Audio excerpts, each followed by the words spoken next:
Noah wants to become a professional dancer, but the dance school only accepts applicants of over 17. He has two sisters. Noah's sister Jenny is twice as old as Noah. Noah's sister Nina is twice as young as Jenny. She turned 17 this year. Can Noah apply for his dream school this year?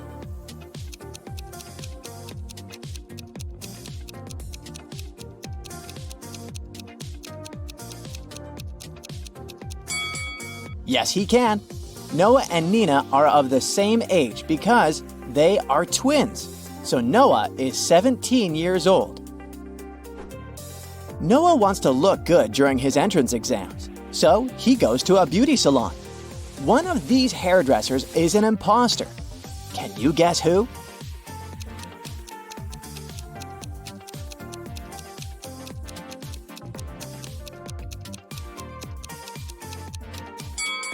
Look at the first guy.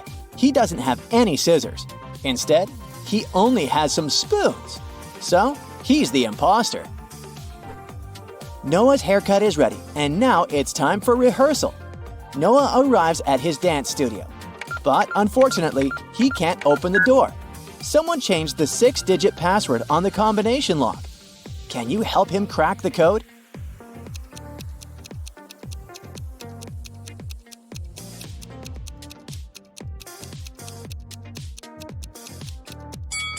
Take a look at the graffiti on the door. These letters are hints. If we replace each letter with its number in the alphabet, we'll get the code 231911. Problem solved! Noah enters the studio and faces 4 people in creepy costumes. One of them isn't human. Can you figure out who?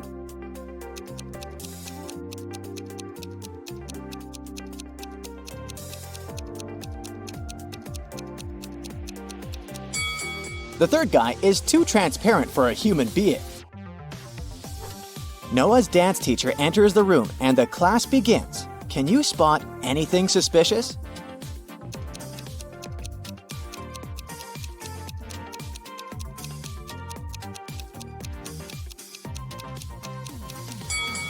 The teacher is not reflected in the mirror. Noah's girlfriend Shelly works in a hotel. He's visiting her at work. Noah comes across these 2 cleaning ladies. One of them is a visitor from another planet. Can you guess who?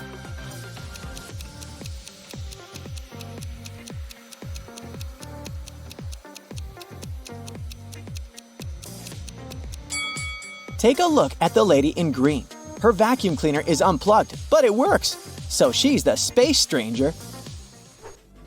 Noah returns home and says hi to his siblings.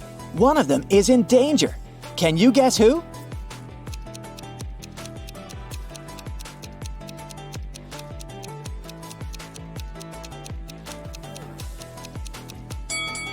Jenny mixed sugar and salt. That will make her dish terrible. Not a big deal, but Nina is painting her clothes. She's wearing a facial mask instead of a respirator mask. Her nose, mouth, and eyes are not protected at all, so she's in danger. Noah goes to the shopping mall. He comes across 2 couples. Both look happy together, but one of these couples has a huge conflict. Can you guess which couple?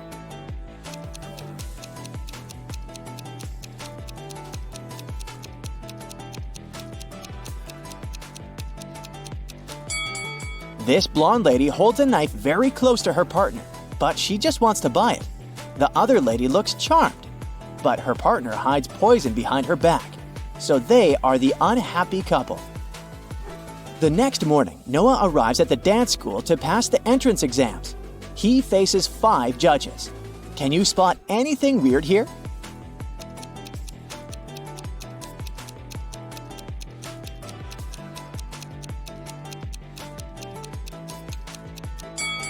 Take a look at the wall.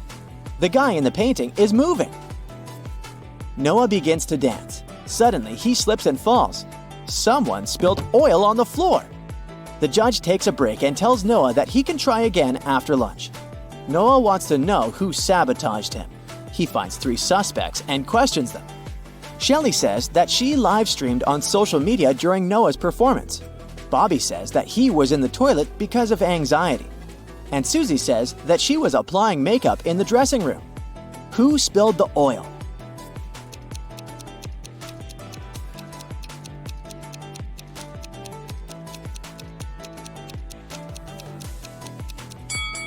Take a look at Susie's makeup bag. There's an empty bottle of olive oil among her beauty products. Busted! Noah performs brilliantly in front of the judges and gets accepted into the school. He goes to a restaurant to celebrate. The waiter brings him something special. Can you guess what just by looking at this rebus?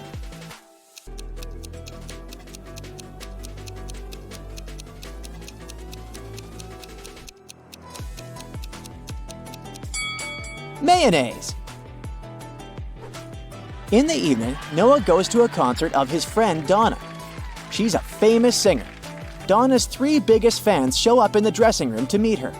After a while, Noah finds Donna unconscious and calls the police and an ambulance.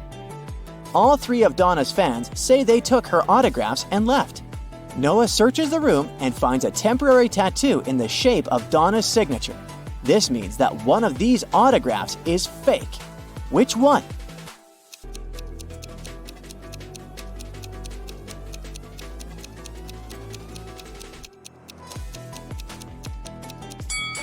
The autograph on the First Lady's t-shirt is mirrored.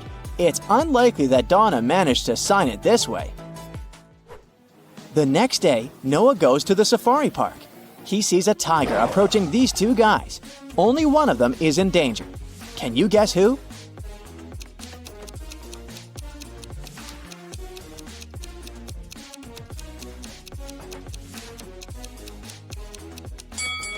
The guy on the left.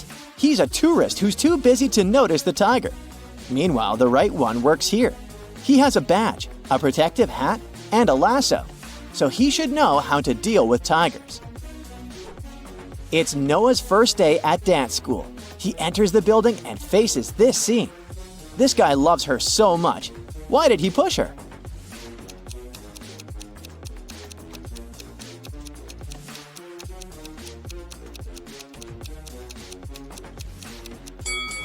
Look in the mirror. A cameraman is standing behind it. They're filming a movie. In the toilet, Noah realizes that he doesn't have any toilet paper. Thankfully, a guy in a stall nearby is willing to share his toilet paper. But only if Noah cracks his riddle. Nice guy. What can pass through water without getting wet? Can you help Noah out?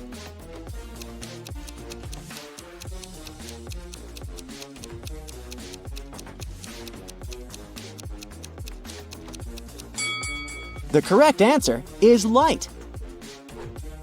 Noah enters the local cafeteria. Harry, Aurora, and Carrie are drinking coffee. Meanwhile, Ellison, Lola, and Billy are drinking tea. What does Warren drink?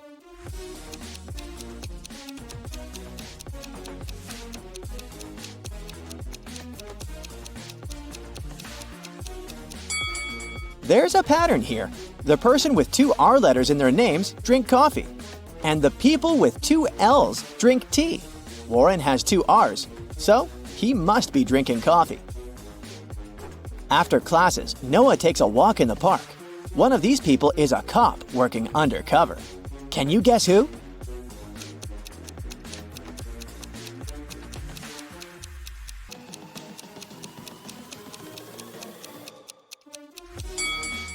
This lady. She's wearing a police badge. Noah returns home and realizes that his puppy is missing. The policeman arrives quickly. He searches the area and questions 2 neighbors. Ryan says he has his own big dog who's about to have puppies, so there's no reason for him to steal Noah's puppy. Mike says that he's never had pets and he doesn't plan to have them because of his allergy. The policeman arrests one of his neighbors. Can you guess who and why?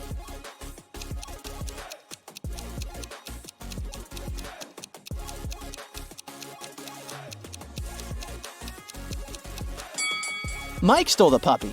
He has shopping bags from a pet shop in his house. Therefore, his story is fake. The next morning, Noah returns to the dance school.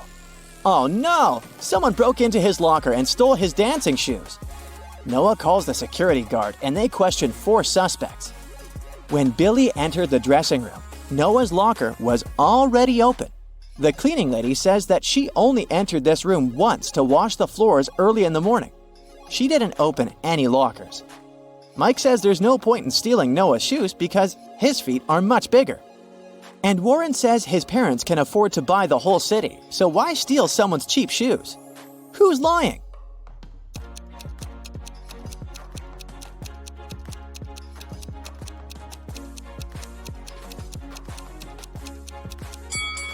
Warren.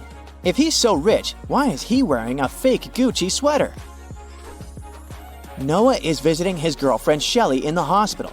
One of these three guys is her brother. Can you guess who?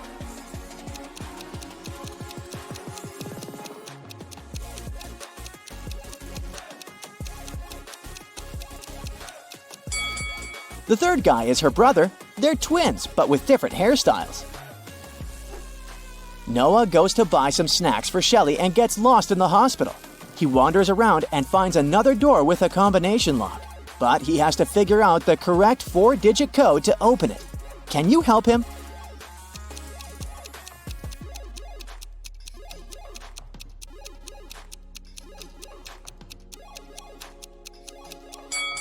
Take a look at these scratches on the door. It's a hint. Each symbol consists of 3 digits. They imply the numbers Noah must enter. So the code is 2-5-1-7.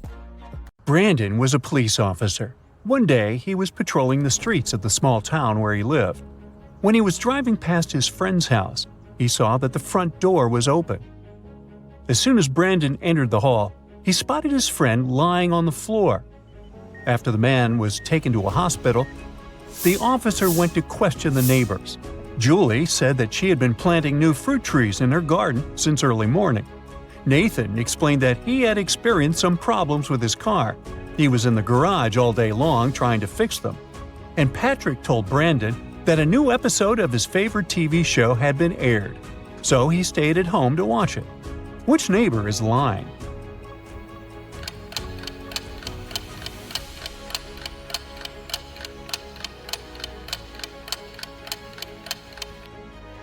Nathan. His hands and gloves are spotless. It wouldn't be possible if he had indeed been repairing his car. He's lying. Several gold bullion bars were stolen from a bank. The police had a few suspects, but when they arrived at the main suspect's house, they realized they had forgotten to bring a warrant. The man told them he wasn't going to allow them to search his house without a warrant. An hour later, the police officers came back with the needed documents. They thoroughly searched the house and the garden, but didn't find the gold. Suddenly, one of the officers exclaimed that he knew where the house owner had hidden the gold. Have you figured it out too?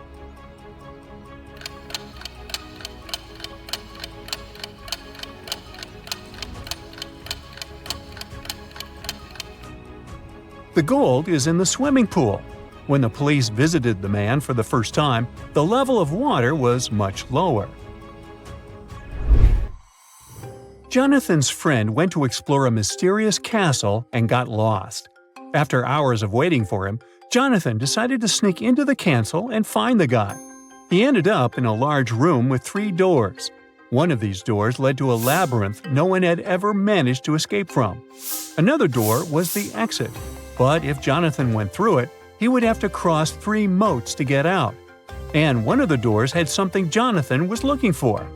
After examining the doors, Jonathan figured out where his friend was. Can you do the same?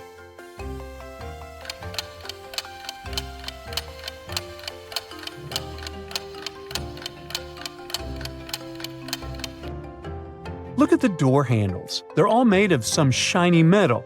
They look kinda cool, but also make fingerprints visible. And the only door with fingerprints is the one on the left. That's where Jonathan's friend is. Maria was to take part in a very important sports competition. But a few days before the event, her boyfriend John found out that the girl had disappeared. All she left behind was a note that said, "I'm sorry, I had to leave. We'll never meet again. Please call my sister Jenny. Her phone number is 401-449-512. John was shocked by the message and went to the police. He claimed that Maria had been taken away against her will, and that someone had made her write the message because she was an only child in the family. The police detained 3 suspects. Maya, Maria's competitor, said she had been at her parents' house, resting before the competition. Lucas, the girl's friend, told the police he had been spending all his time at the gym. And Daniel, Maria's coach, said he had been sick and stayed in bed. Who knows something about the athlete's whereabouts?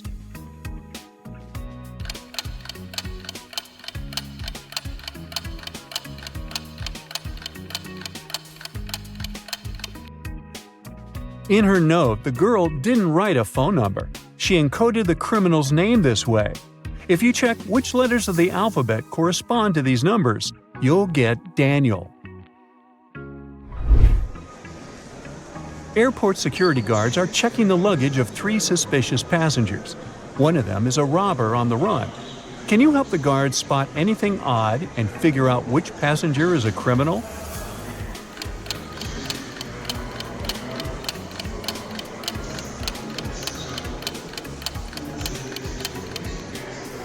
The clown costume looks pretty innocent. It doesn't have a mask to cover the face, so it's unlikely that the person owning this suitcase is a robber. The girl shows her cash freely and openly, which probably means the money is legit. But this lady with an empty suitcase is pretty suspicious. Her suitcase probably has a double bottom, and she must be hiding something inside. Otherwise, why would she travel with an empty bag? Security at one airport noticed that one man traveled abroad at least a few times a week. They started to suspect he was a smuggler, but couldn't understand what he had been smuggling. He always had a bag or a suitcase with him, but there was never anything valuable or expensive inside. Can you figure out if the man is a smuggler? And if so, what does he smuggle?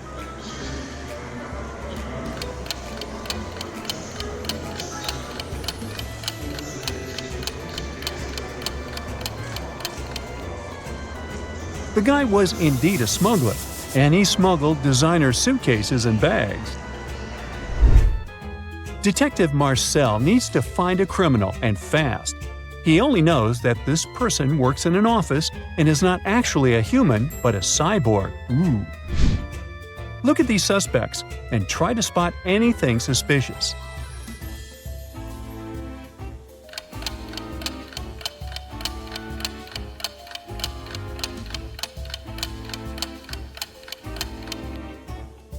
That woman is the criminal Detective Marcel is looking for. Look at her neck closely. There's a USB port there. It's highly unlikely that she's a regular person.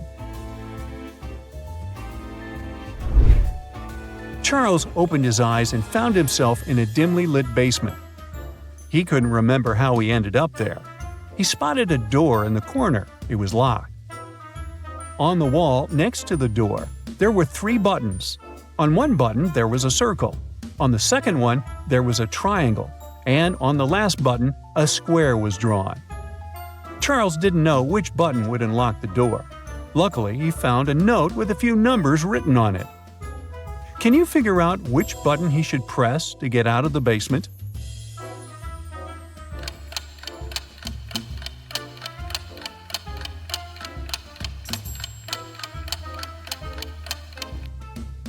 Have you noticed that clock right above the door? It's there for a reason. If you draw imaginary lines connecting 8, 12, and 4, you'll get a triangle. It means Charles should press the button with a triangle on it. Nathan came to visit his friend Zachary, who worked in a museum. He was excited because he got a priceless manuscript that had been written more than 1,000 years ago. Zachary looked through the manuscript and realized that his friend had been tricked. Does anything in this text strike you as strange?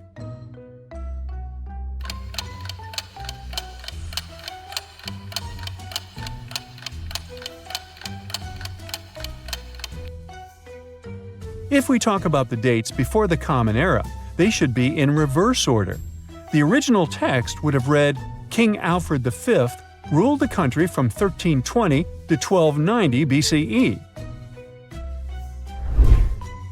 3 famous detectives came to a cafe to discuss a tricky case. A waiter came up to them and asked, "Does everyone want coffee?" The first detective said, "I don't know."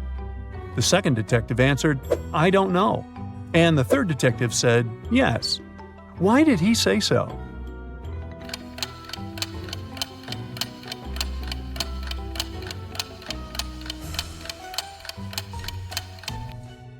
All the detectives wanted to have coffee, but the first 2 couldn't know if it would be everyone's choice. If the first 2 detectives hadn't want coffee, they'd have simply said no. So, when the third detective heard the replies of his colleagues, he realized that both of them wanted coffee. And since he was also going to have a cup, he said yes. Sarah invited her friend Alice, who was studying to become a police officer, to a party. It was organized by Sarah's friend Sean. Sarah was worried there might be a thief at this event. Throughout the evening, Alice was watching the guests attentively. At the end of the party, she told Sarah who the thief was. Have you figured it out too?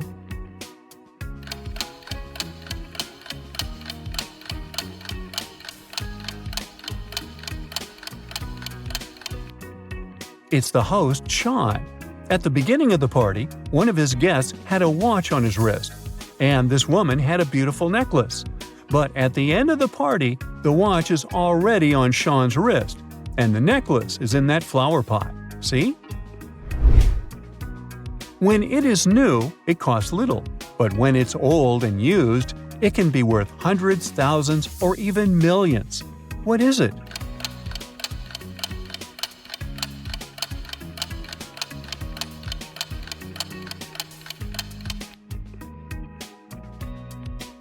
It's a canvas. It costs nothing until it becomes a painting. On an overnight train in Budapest, Mrs. Celine got robbed. She is a very wealthy heiress and she inherited a diamond necklace from her great-grandmother, which was the exact piece of jewelry that was robbed. She called the inspector to solve the crime. After interviewing most of the passengers on board the train, the inspector narrowed it down to 3 suspects.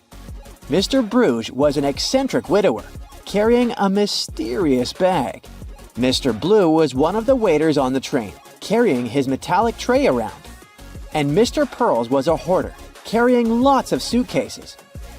Take a look at the images and give it your best shot at solving this crime.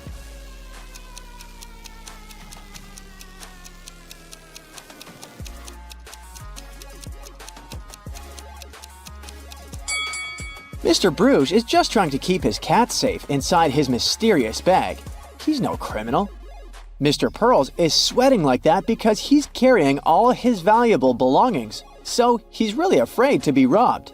This leaves us Mr. Blue, the true culprit.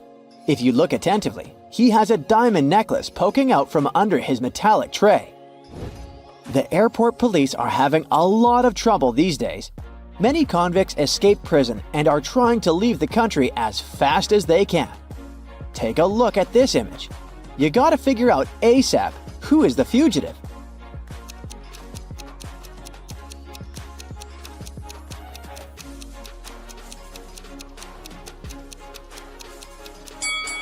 It's the lady on the right. Although the woman in the wanted poster is blonde, she must have dyed her hair brown to get through security. But her lips and freckles are exactly the same as in the picture. Tess, Ivy, and Monica are in a pretty bad financial rut. They walked into a local supermarket planning on stealing something. What they didn't know was that there was a police officer watching the cameras at the store. Can you figure out who just stole some chips?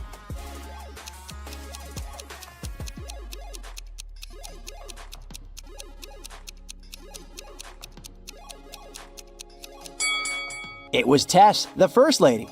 Sure, Ivy is sweating a lot, but she didn't take anything. But look at Tess's hair. She's hiding some chips in that ponytail. For this year's Super Bowl, Taylor decided to invite some friends over to her place. Her house was packed with some of her closest friends. But some random people also crashed the party. Out of nowhere, her friend Jackie screamed she saw a thief amongst them. Someone had stolen her golden bracelet. Take a look at the footage from the party. Sherlock, can you spot the thief?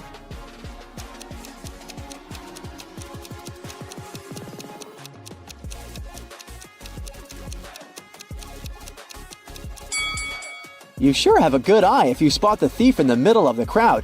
He was really swift in sneaking behind that woman and stealing her bracelet. Way to go, you!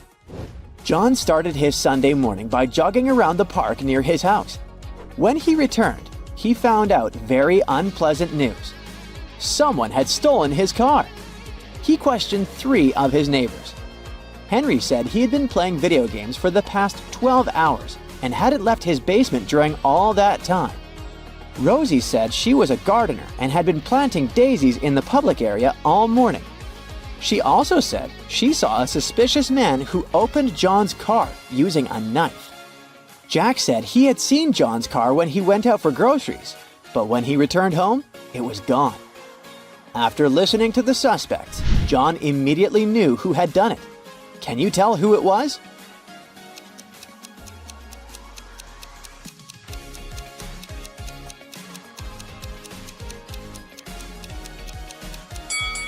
It was Rosie. She said she'd been planting daisies, but look, there are only rose bushes in this area. Bernard is the owner of a meat shop downtown. He sells really expensive meat. As soon as he opened his shop, he had a rush of customers coming in to buy their daily meat. During the rush, he was so busy attending to the customers that he didn't see that someone stole the bacon. Who's the thief here?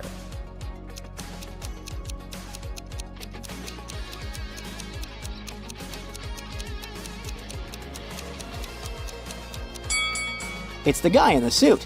The dog is smelling his bag like there's some bacon inside it. He's definitely it. Jane was playing a video game when she was swallowed by the game. The next thing she knows, she's facing 3 mischievous robots. One of them stole her game controller, so she can't go back to her own reality. You gotta help Jane figure out which robot stole her controller. So far, you know that Robot A said, "B is the thief," and that the real thief always tells the truth. Can you solve this mystery with such little information?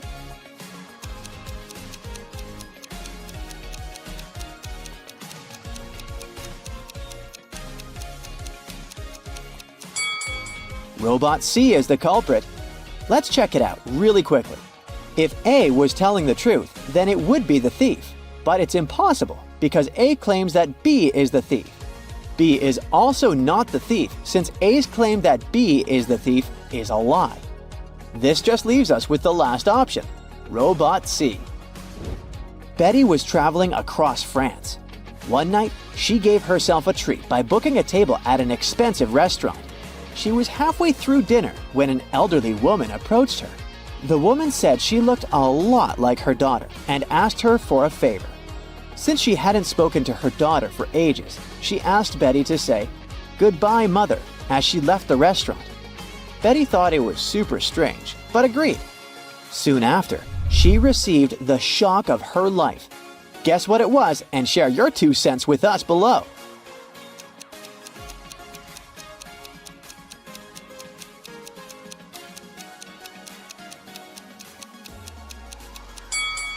Betty was surprised with the bill which belonged to the elderly woman. She had asked the waiter to collect the bill from her daughter. Uh-oh, Betty. Can't believe you fell for that. Anna sat down to watch her favorite TV show. She made some popcorn, turned on the TV, and nestled comfortably to binge-watch an entire season. Her cat Pepper sat down next to her. But after 5 minutes of screen time, Anna suddenly passed out. Take a look at the image. Can you guess what happened there?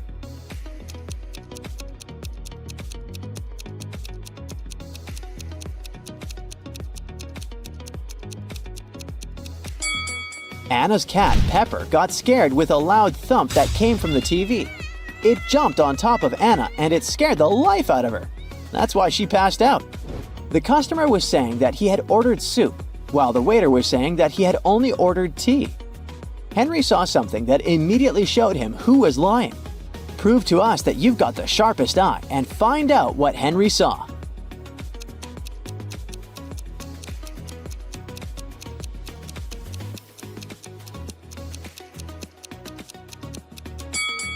The customer is the one who's lying.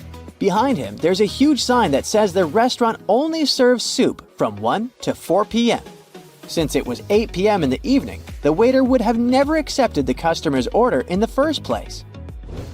It was a lovely spring morning, so Margaret decided to take her kids to the park for some fresh air.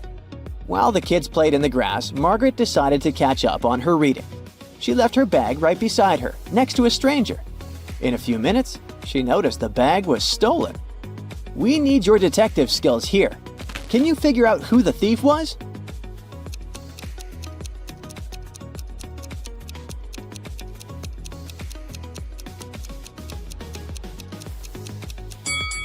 The person came out from the bush behind the bench where Margaret was seated. He was so quick it was nearly impossible to see him. Yikes! Robbie was invited to a typical college party. A lot of his friends were there, but there were also some random people. Out of nowhere, the lights went dark, and before he knew it, Robbie was waking up with a vampire bite on his neck. Take a look at some footage from the beginning of the party. Who's a vampire here?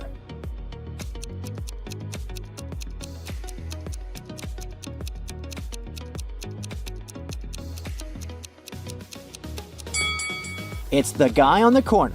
Look at the mirror. He has no reflection. He must be the vampire. Cora gets a new job and moves into a luxury apartment in Manhattan. Her condo has 13 floors. 5 people are living on the ground floor, and each floor has 2 more people on it compared to the previous one. Which floor calls the elevator the most?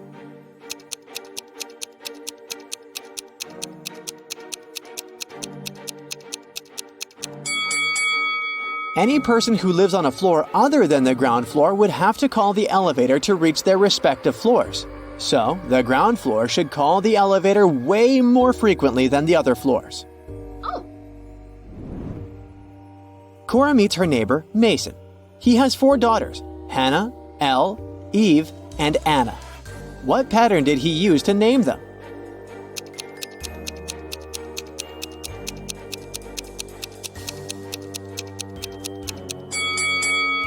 His daughters have palindromic names. You can read them from left to right and from right to left, but they'll remain the same. Oh. Cora takes the elevator to the 13th floor where she lives. The elevator takes her to the desired floor. She comes out and freaks out right away. Why?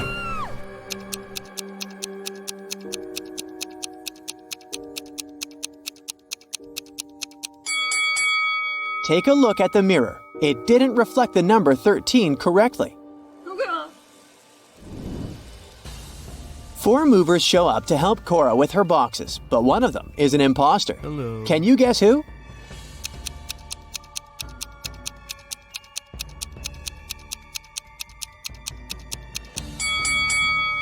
The third guy carries the only box that doesn't have Cora's name on it. Also, one of his arms is in a cast. He hid it under his gloves and sleeves, but Cora cannot be tricked so easily. Oh, no. The next day, Cora receives 4 welcome baskets from her neighbors. One of them isn't safe. Can you guess which one?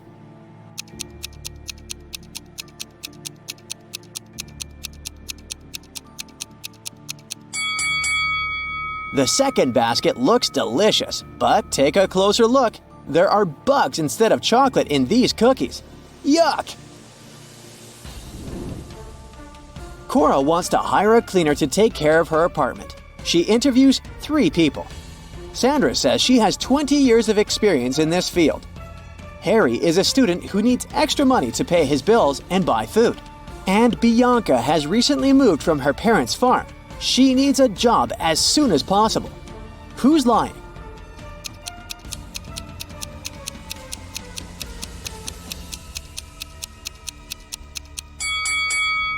Harry. Take a closer look. He's too transparent to be a real human. Ghosts don't need to pay bills and buy food. Liar. Oh no. There's a swimming pool on the roof of Cora's condo. She goes there and meets 3 neighbors in the shower. One of them is not from this planet. Can you guess who?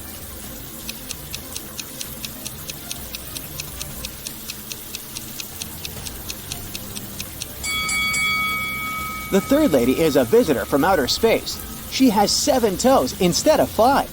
Also, she lacks a belly button, and it seems like the shower steam goes through her body. Cora comes back home and finds out that someone stole one of her expensive paintings and replaced it with a cheap copy. What? How did she know?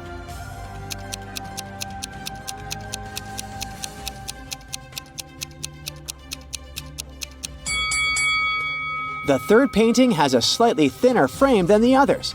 That's because it's a fake. Cora decides to question her neighbors. She knocks on 2 doors just next to hers. Ashley and Megan live in separate apartments just next to Cora. These 2 ladies have partners, but one of them dates 3 people at once. Can you guess who?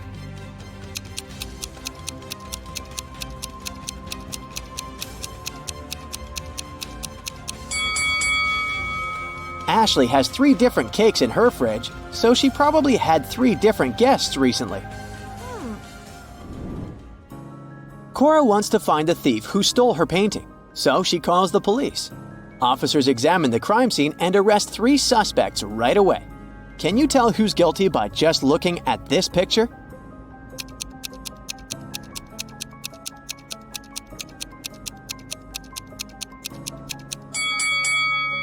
The thief left footprints of sneakers on the carpet next to the paintings.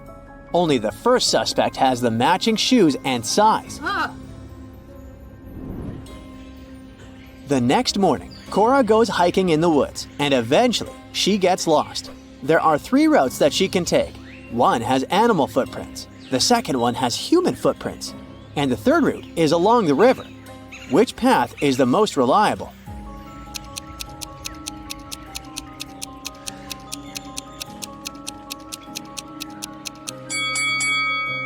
Cora should choose the third route.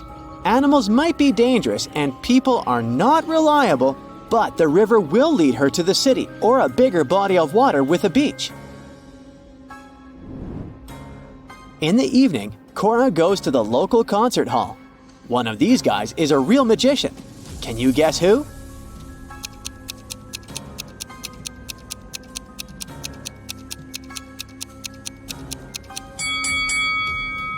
The first guy is hiding a card under his sleeve. The second one makes his card levitate with the help of teeny tiny strings. But the third magician's hat levitates on its own. So he's the real one. Cora is watching an opera set in ancient Egypt, so the actors are dressed in appropriate costumes.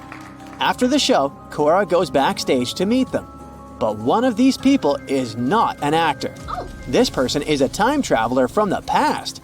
Can you spot the imposter?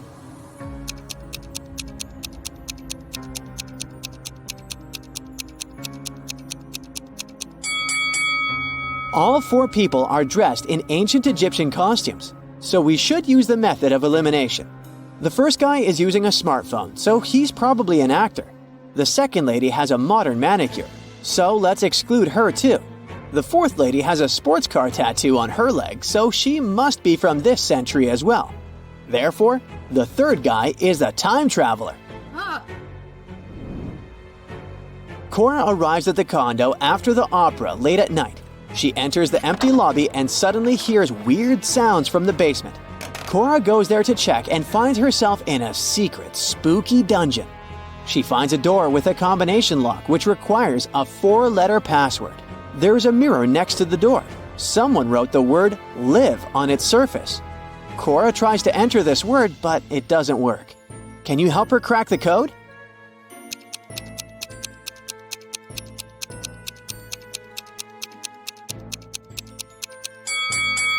The mirror is part of the clue. Cora should reflect this word, and the password is evil. Finally, Cora opens the door. She sees a secret meeting taking place in a creepy hallway. All participants are dressed in robes and masks. They catch Cora and offer her a deal. If she manages to crack their riddles, she'll become part of the club. But if not, she'll remain locked in the dungeon forever. Ah. Here's the riddle. My neighbor makes mistakes. I get rid of them. Who am I? Can you help Cora out?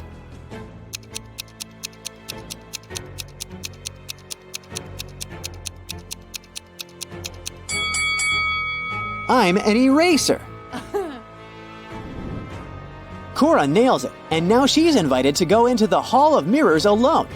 Cora sees a bunch of fun reflections of herself in the weird mirrors, but suddenly she freaks out and screams. Why is that?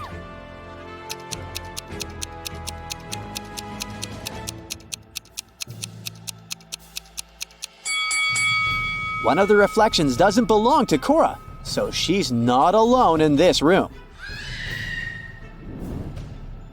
Cora enters the next room and gets trapped in a spooky, abandoned public shower. She needs to choose one of these 3 doors to get out. There's a bunch of hungry rats behind the first door. There's an unknown glowing substance behind the second door. It may or may not be toxic.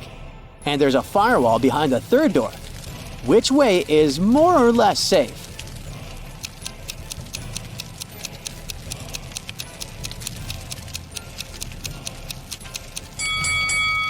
Cora should choose the third door. Look around. She's in the shower, remember? She can use a bucket and water to put out the fire.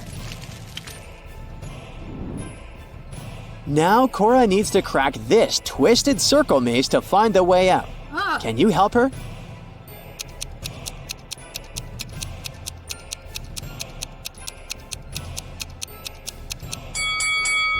Here's the correct route. Cora enters the next room and finds herself in a huge, chic dining room. There are 3 figures in robes and masks staring at her, What? but one of them is just a statue. Can you guess who?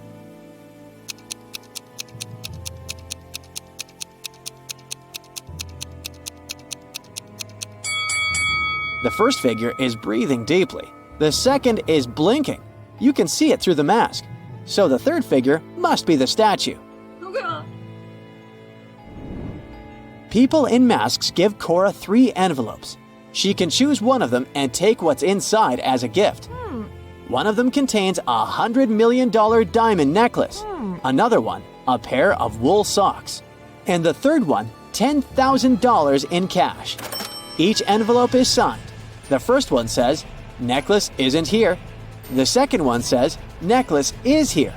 And the third one says, "Necklace might be here." Can you help Cora make the right choice?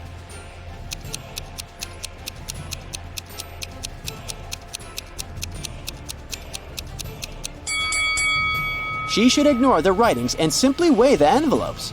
The desired one should be much heavier than the others. Oh yes. Cora gets her necklace. The secret club members take off their robes and masks and turn on the lights. Cora recognizes her neighbors. That was just a welcoming prank. But still, something is odd here. Can you guess what?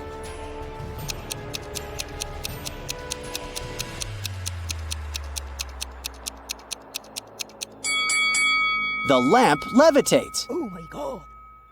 Take a look at these 3 teachers in the school canteen. One of them is a vampire. Can you guess who it is?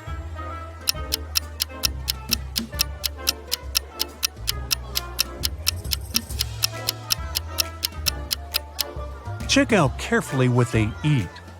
The third lady has some garlic, so she can't be a vampire. The second lady has taken a bite of food from her tray, so it's most likely hers. But the first guy's food is still untouched, so he must be just bringing it to someone else. Vampires don't really need food. They feed on blood, so that salad is of no interest to him. The Smiths family, Ginger, Ross, and their kids, Polly and Bob, had a celebration and exchanged gifts. But somehow, all the cards got lost. And since all the gifts were packed in boxes of the same size, the only thing that differs is color. Can you figure out to whom each gift belongs?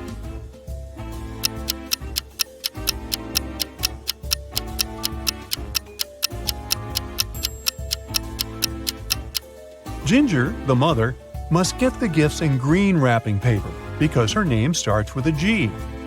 Ross, the father, gets the gifts wrapped in red paper. Polly, the daughter, gets all the pink ones. And Bob, the son, has all the blue gifts, following the same logic. On a winter day, Mike went skiing. Suddenly, he found a secret laboratory hidden in the mountains. It was well guarded, but curious Mike managed to find an open door. Once he got inside, the door got instantly shut and wouldn't open again. There in the lab, Mike saw 3 large barrels, each with different stuff inside. The first barrel was literally on fire. The second one was full of acid, and there was a working electric saw in the third one. All of a sudden, Mike heard a voice. Each of the barrels contains a key that can set you free, but you aren't allowed to move the barrels. Good luck! What did Mike do to escape?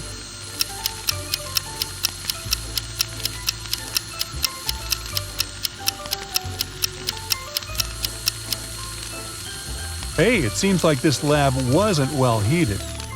There were a bunch of icicles on the ceiling, so he grabbed them and threw them into the burning barrel.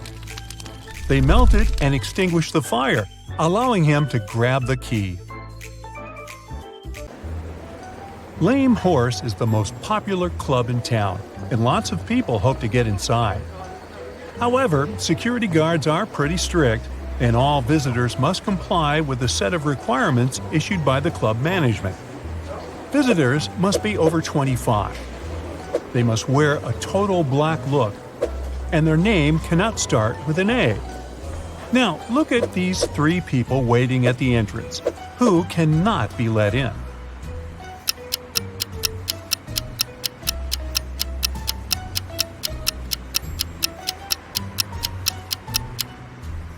Well, look at their IDs closely. We have Ivory, who's 27. She's also dressed according to the rules. Now, here's James. He's 24, and he's wearing a red t-shirt. Out. The last person is Dylan. He's got a total black look, and it seems like he's 30. But his ID is surely fake. How can someone be born on February 31st? So, only Ivory can enter the club. Josh wanted to surprise his girlfriend and buy her a present of her dreams. But he wanted to make it a surprise, so he couldn't ask her what exactly she wanted. He decided to check out her favorites on a website she always used for online shopping. But her laptop asked for a password.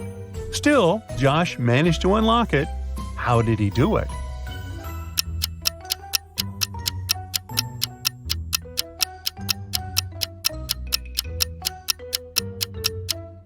Look at the sticker on the desk. It looks like a bunch of misspelled words. But each typo actually helps figure out the password. O in laundry, extra I in table, extra I in mice, V in the word answer, and extra E in the word cat. Altogether, it's olive. Chastity, Chris, and Jacob are at the counter near an airport gate. All of them claim they must be on the flight to Houston. But the airline employee says there's only one seat left. The computer has frozen, and he can't check the list of passengers to verify their claims. So he can only check their boarding passes and try to understand which one is real. Can you help him?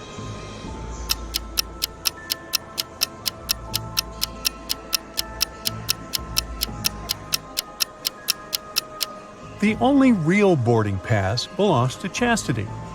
Look, the one that Chris has mentions his date of birth, which is never printed on boarding passes. The one that Jacob has doesn't have the flight number, which is almost impossible. Well, welcome aboard, Chastity. Liam was traveling on a train where he met Brian. Now, Brian invited him to have coffee in the dining car, and Liam agreed. For some reason, Liam left the train in terror at the next station without taking his belongings, even though it wasn't his destination. Why?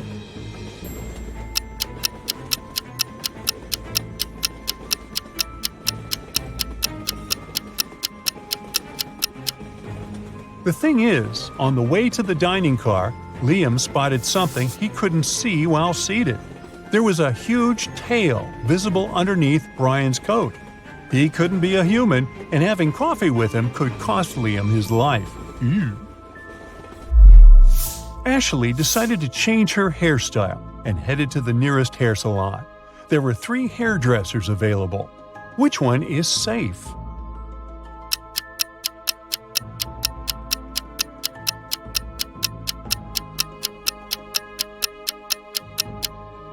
Look, the first hairdresser has just finished working with the previous client, and the client is literally crying. The hairstyle is horrendous.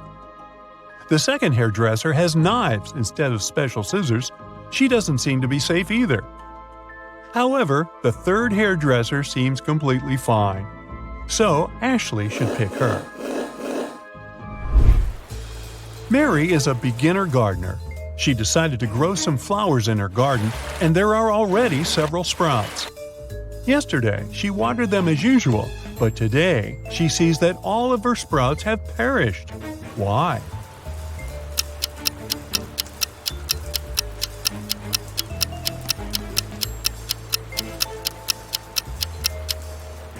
Mary should have checked the weather forecast.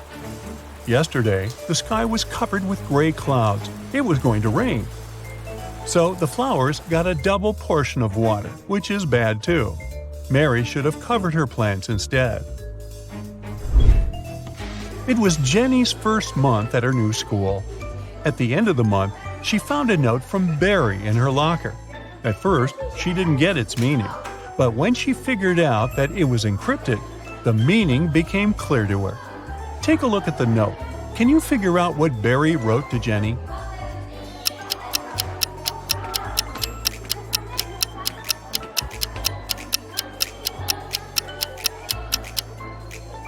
To decipher the note, you need to understand that the numbers correspond to the placement of the letters in the note. The first letter is I, the second is L, and the 8th is K. Now keep doing this until you decipher the whole thing. The note says, I like you. It looks like Jenny has an admirer. Martha is standing on one side of a river and her cat is on the other. Martha is calling her cat, but you know, those guys aren't into water and swimming in general. However, the cat immediately starts crossing the river without getting wet. There are no boats or bridges. How is it possible?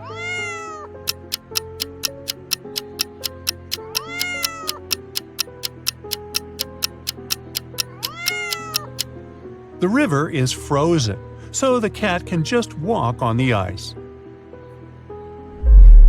In 1890, Bart was 15 years old. Strangely, in 1895, he was 10 years old. How is that possible?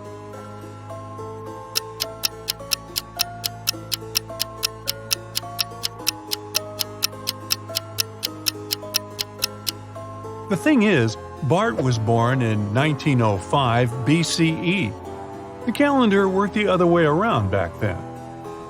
Linda and Porter were walking in the woods when they saw an old hut. They walked inside, but the door through which they entered suddenly vanished into thin air. Instead, 3 new doors appeared in front of them. Behind the first one, there were venomous rats. Behind the second door, arrows with poison on their tips were flying across the room at head height. And the third door hid a 30-foot deep pit. Which door leads to freedom?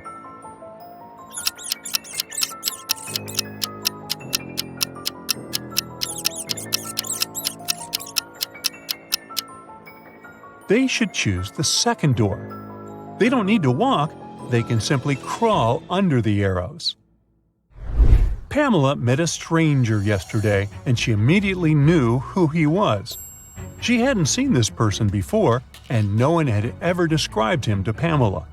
This person wasn't a celebrity, and he wasn't doing anything unusual. How come she knew who he was?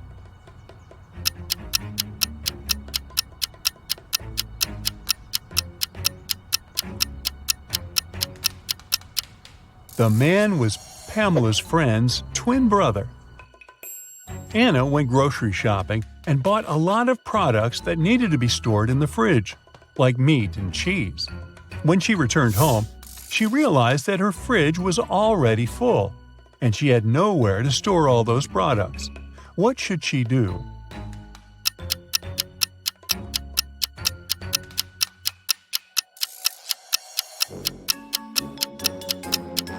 Anna needs to reconsider the way she stores stuff in her fridge. For example, rice and cookies don't need to be kept there. Once she takes all the unnecessary stuff out of the fridge, she'll have enough space to store the dairy products and meat. It's time to use the magic of your brain to solve a few really tricky and mysterious detective cases. Are you ready? Then let's start. Look at these ladies. Do you have any guesses who this bracelet might belong to?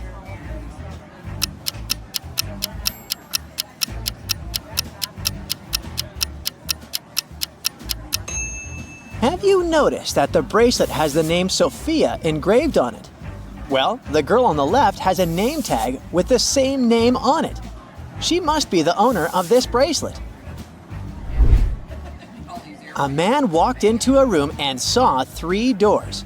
The first one had a sign which read, "To the swamps." On the second door, there was a note, "Lion's Den." The third door didn't have any sign, but the man knew for sure where it led. How?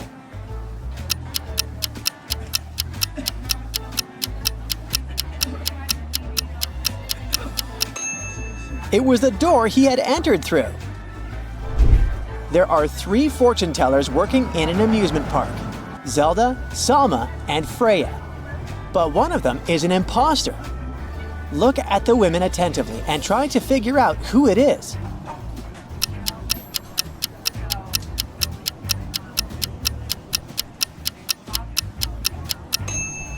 Salma has an earphone in her ear.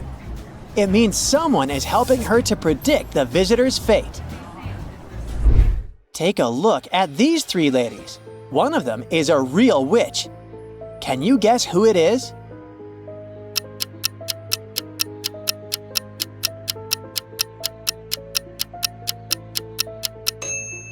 It's the first lady. If you take a closer look, you'll notice that she makes the book levitate above her palm. Miranda is a witch. She's been looking for her missing cat all morning. Look at the picture attentively and try to help her figure out where her pet is.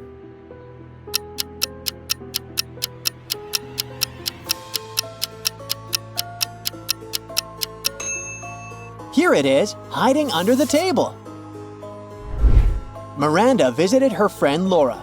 They went to the kitchen and Miranda spotted loads of frogs there. Laura asked Miranda to help her catch the frogs. Can you count how many animals the girls have to catch?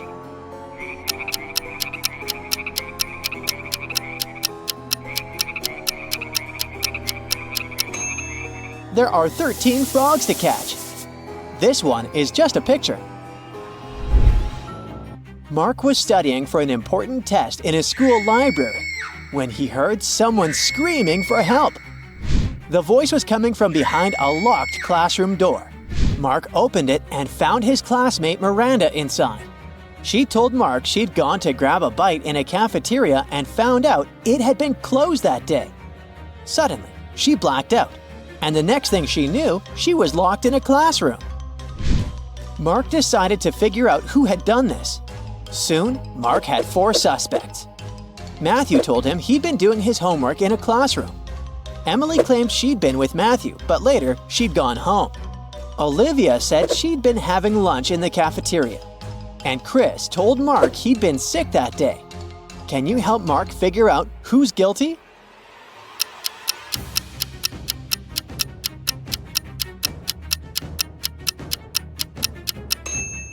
It was Olivia.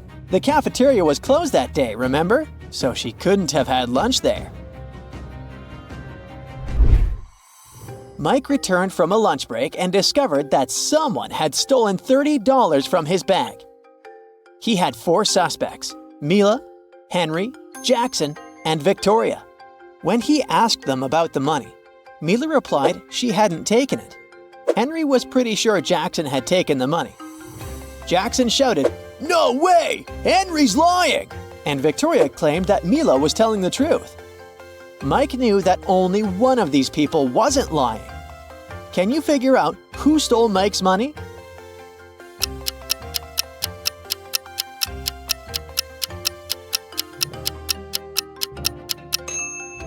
It was Mila. She, Henry, and Victoria were lying while Jackson was telling the truth. If anyone else had taken Mike's $30, there would be more than one person telling the truth. Brenda was traveling by train. It was hot in the carriage, so the girl took off her gold bracelet and put it on the table in front of her. The train entered a tunnel, and everything was plunged into darkness. When the tunnel was left behind, there was no bracelet on the table. There were just 3 other people in the compartment. Helen said she'd been sleeping. Rachel was reading a book on her phone. And Gregory had gone to the bathroom before the train had entered the tunnel. Who took the bracelet?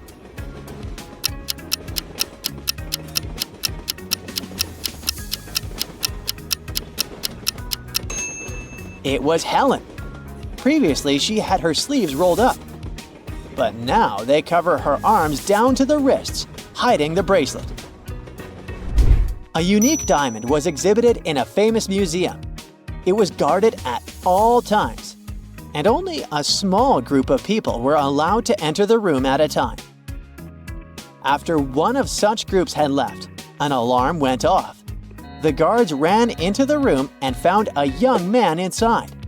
When they searched him, they found nothing extraordinary, just a few receipts, a lighter, a bottle of soda, a camera, and a mobile phone. The guards had to let the man go.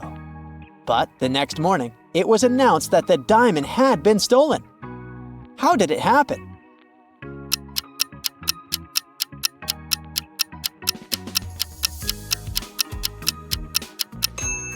The man replaced the real diamond with a fake one and hid the real treasure in his soda bottle. One day, Johnson woke up and immediately felt that something was wrong. He had turned into a metal robot. Johnson looked around. He was in a dungeon. There were 3 corridors leading out of that place. The first passage had a treacherous floor. Some of its panels could collapse, sending people into an abyss. Massive boulders fell from the ceiling of the second corridor every 30 seconds. And the third passage was filled with giant cacti with thorns covered in poison. Which corridor is the safest?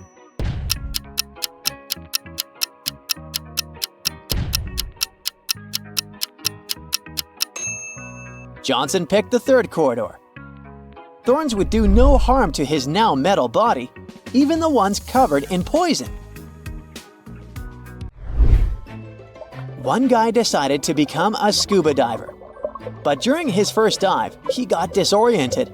He couldn't figure out which way he should swim to get to the surface. He also noticed he was running out of air. He started panicking. Can you help the poor guy find his way to the surface?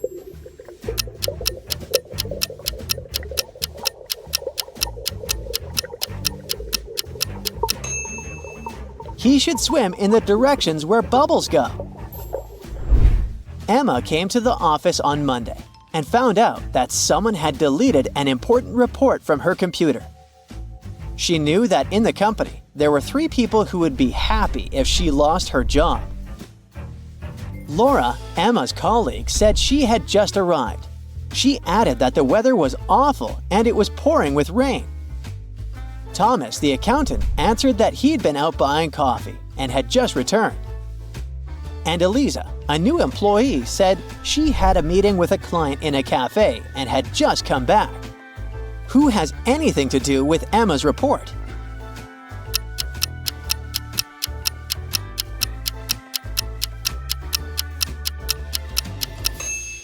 It's Eliza. Pay attention to the suspect's feet. Thomas's and Laura's shoes are wet. They got caught in the rain. But Eliza's high heels are perfectly dry. She must have lied about going out to meet with a client. Look at poor Amanda. She dozed off during a lecture. And when she woke up, she discovered someone had ruined her hair. Can you figure out who did it?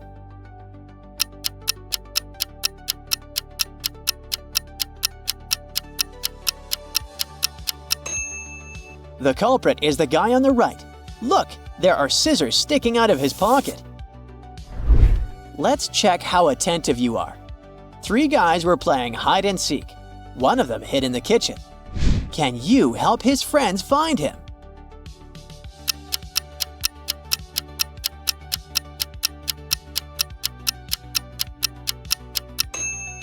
I don't know how he did it, but he managed to squeeze into the oven. Mickey woke up in a small room without windows. She didn't know how she got there. The girl noticed a door with a combination lock on it. On the floor next to her, there was a note. Spelled forward were those rodents that terrify you, but what you need is spelled backwards, and you can't touch it. But you see it at night. What is the password?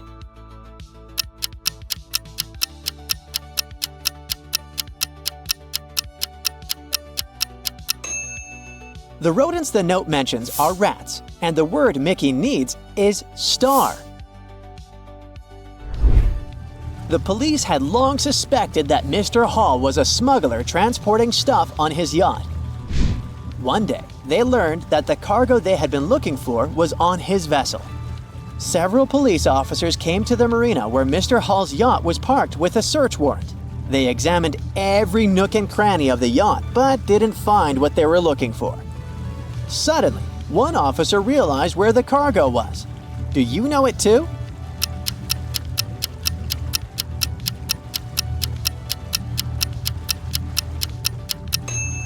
The cargo can only be underwater, wrapped in a protective cover. It's tied to the anchor. It was Emmanuel's dream to become the greatest detective in the world. But to do that, he needed to get accepted to the International Detective Academy.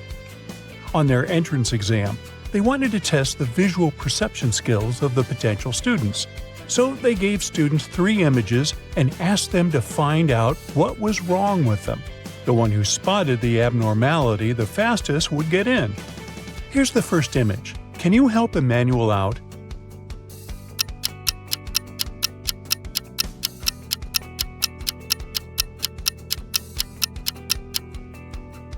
The clock on the wall says it's 12 p.m., but the window view suggests it's sunset time.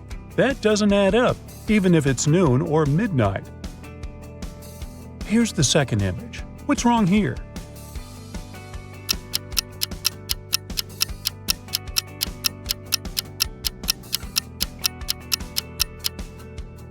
The lady sitting at this table appears to be reading a book, but she's holding it upside down. And the last image. Spot the weird thing real quick.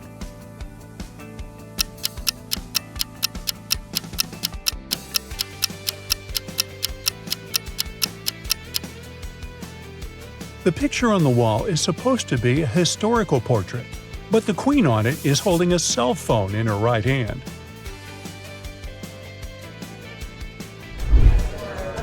The county detective agency got a call from the sheriff's office. A criminal who had been in prison for a few months had escaped the jail. They were able to chase her until she blended in with the crowd at the venue where the annual Iron Lady competition was taking place. The president of the agency wanted to test the new recruit, Michelle, so he sent her to find the criminal without giving any information about what she looked like. Once Michelle arrived at the venue, 2 suspicious-looking ladies competing on the weightlifting stage caught her eye. Can you help Michelle identify which one is the criminal?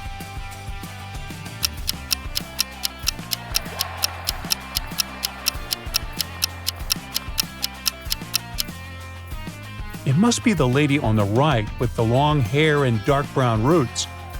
Since she was in prison for a few months, she wouldn't be able to dye her hair there. Arya, a brave knight, was seeking the enchanted sword to save her kingdom from a cyclops. However, it was guarded by an ancient dragon who loved to play games. When Arya finally made it to the top of the Misty Mountains where the sword was, the dragon greeted her and said, Only the one who answers my riddle is worthy of wielding the sword. Tell me, what is it that given one, you either have two or none?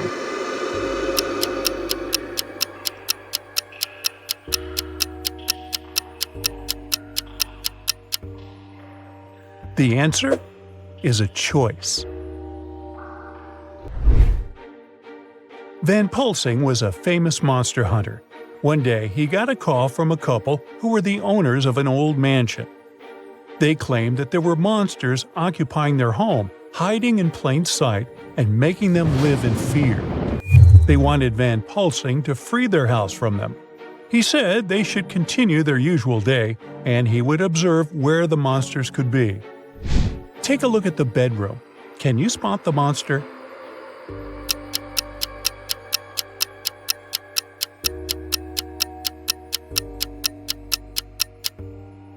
Here, this is not a human hand. Where could the monster be hiding in this portrait room?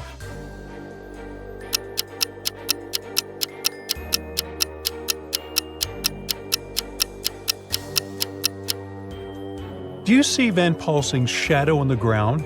It looks totally different from him. That must be some other shadow monster. Where's the monster in this reading room?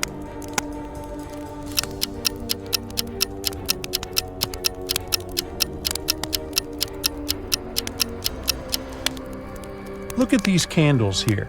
The flames are eye-shaped. That must be a fire monster. The main ice sculpture at the Winter Festival was mysteriously melted hours before the grand opening. Angelica, the event planner, got suspicious of 3 participants: Derek, who was setting up food stalls, Olivia, in charge of decorations, and Sam, who was nowhere to be found earlier. Can you help her figure out who sabotaged the sculpture?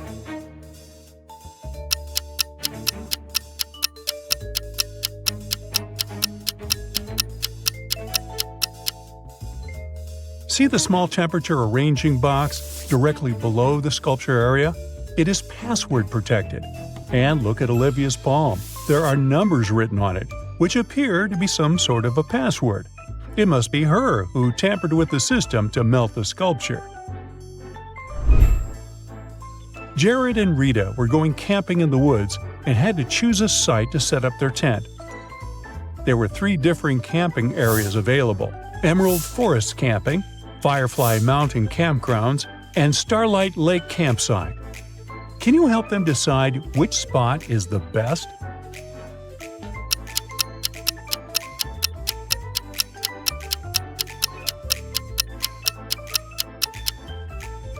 Look at this tree in Emerald Forest Camping.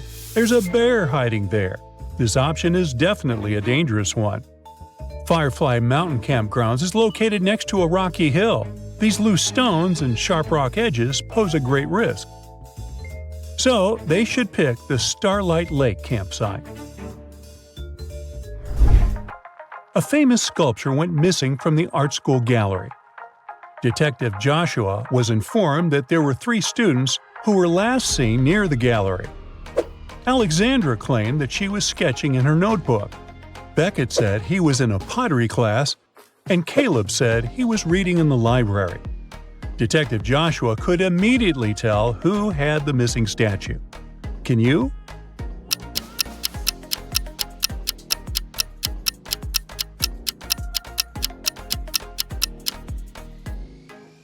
Check out Alexandra's sketchbook. Among her sketches, there's a detailed drawing of the missing sculpture, suggesting she took it to study and draw from it. The Museum of Art was doing a special exhibition of a very famous modern painting. There was a rumor that on the day of the gala, the artist who painted it was also going to be there. However, no one knew what they looked like because they were keeping their face a mystery to the public, and only the curators knew what they looked like. James was an art student and was a big fan of this painting. He had an invitation to the gala and was determined to meet the artist. Take a look at these 3 guests. Who do you think might be the artist of the painting behind them?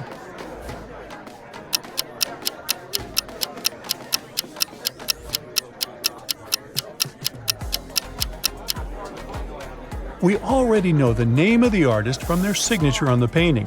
It's Ali.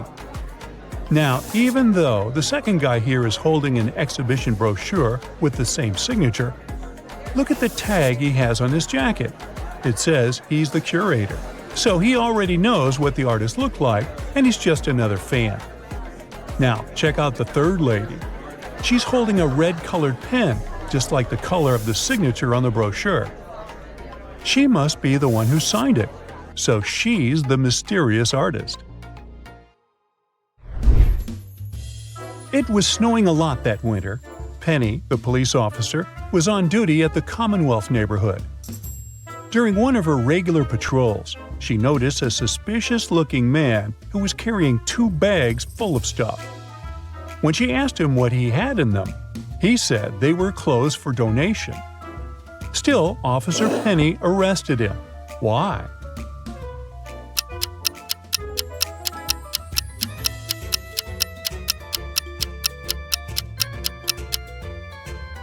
Look at the footprints on the snow. He left the house through the window after robbing it. If he lived there, he would rather use the door. Ellie went to the beach on a hot summer day. As she was placing her towel and umbrella on the sand, she noticed someone had dropped their diamond ring. She went to the beach guard and asked him to announce if anybody was missing their ring. After the announcement, 3 people, Jennifer, Shelley, and Marie, came and said the ring belonged to them. Can you help them figure out who is telling the truth?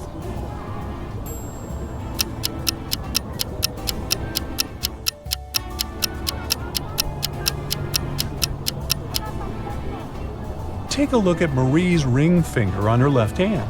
She has a tan line there. She must have been sunbathing when she dropped her diamond ring.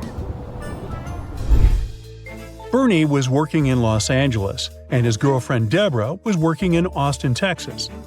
She was living alone in a studio apartment. They loved each other very much and talked all the time. They were keeping their long-distance relationship alive by exchanging photos every day. But one day, after Bernie received 3 photos from Deborah, he immediately called her and said everything was over between them. Can you tell why?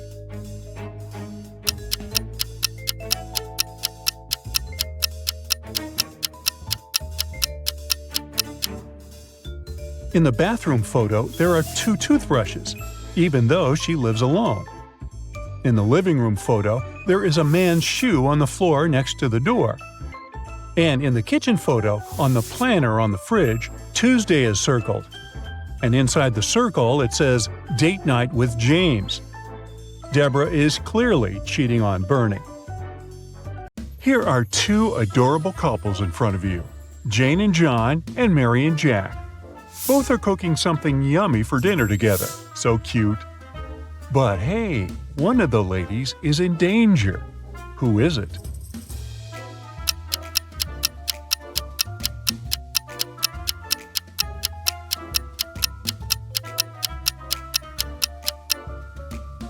It's Mary. Look, even though it may seem that John is trying to poison Jane's coffee, it's not like that. He's just adding some sugar. But Jack has a knife in his back pocket. It was a regular Sunday morning and Kendall went shopping.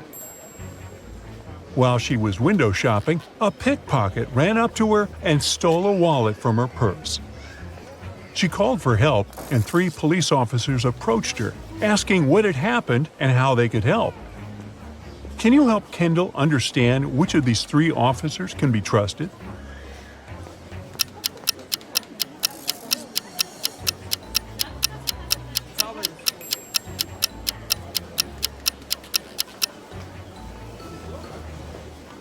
Look closely at the officers. One of them has the Apple logo on his uniform. Another one doesn't have a cap that would match the rest of his uniform. So here's the one Kendall can really trust. The other 2 must be the pickpocket's accomplices in disguise. At a local supermarket, employees started noticing that someone kept stealing their produce. However, they didn't spot any weird people at all, so it must have been one of their loyal customers. The store's security guard decided to re-watch the closed-circuit TV footage to find out who the thief was. Once he began watching the footage from the day before, he instantly spotted the culprit. Can you spot them too?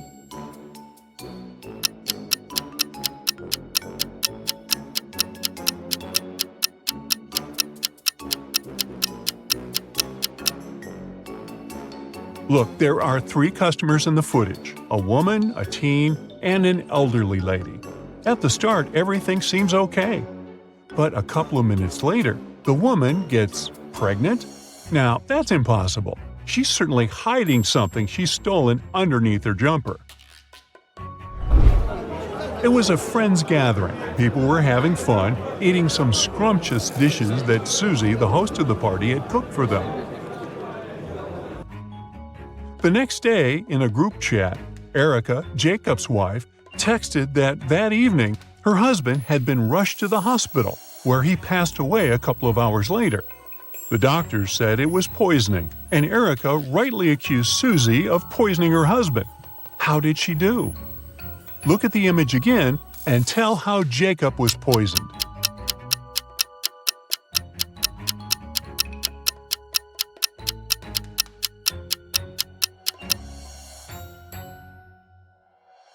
Jacob was the only one having plain water that night. Look, everyone else was drinking tea and had no issues after the dinner. It means that the water in the jug was poisoned. Polly and Molly were walking down an avenue when they decided to sit in a cafe and have some iced lattes. No sooner had they sat down to enjoy their drinks than Polly whispered in Molly's ear, "We've got to run away from here fast. There's a man that escaped from prison next to us. It's dangerous to stay here." How did she know that?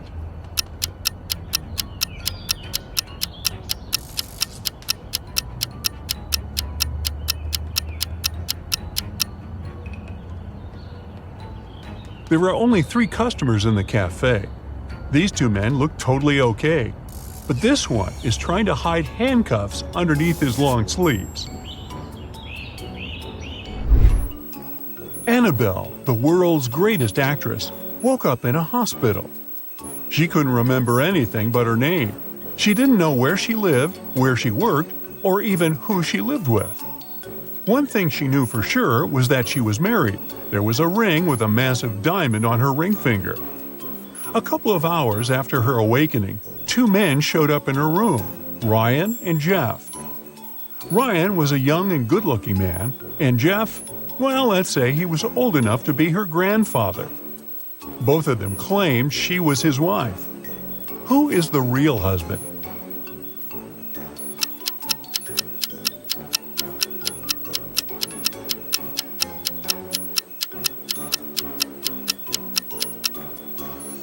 Well, sorry to break it to you, but Jeff is her real husband. Yeah, Ryan has a tattoo that says Annabelle, but it's Jeff who has a matching wedding ring. Ryan must be one of her fans who wants to take advantage of the situation. Eric and Hugh were heading to the class reunion party. It's been 10 years since they graduated, and both of them wanted to impress their high school love interest, Mary. They both knew Mary was a pretty materialistic girl, so they needed to show how rich both of them got. Maybe this way, she could finally notice one of them and even agree to go on a date. Here's the kicker though, only one of the guys actually got rich. The other just pretended to be wealthy. Can you guess who it is?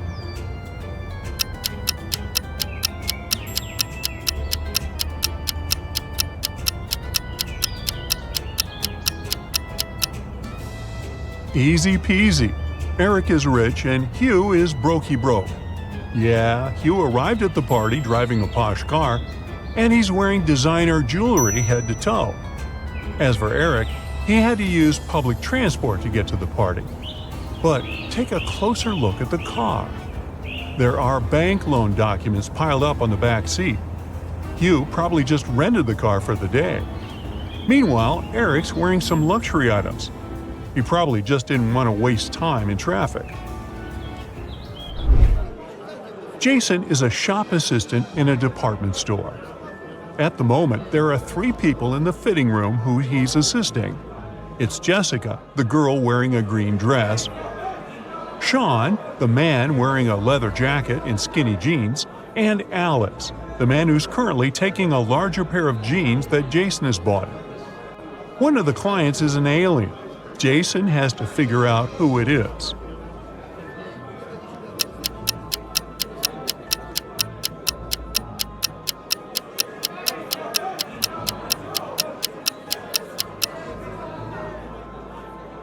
It's Alex.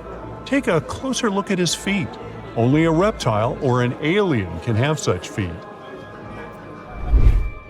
Mary was walking in the woods and suddenly saw a really fancy castle. It was getting late, and she thought she might ask for a stay in that castle.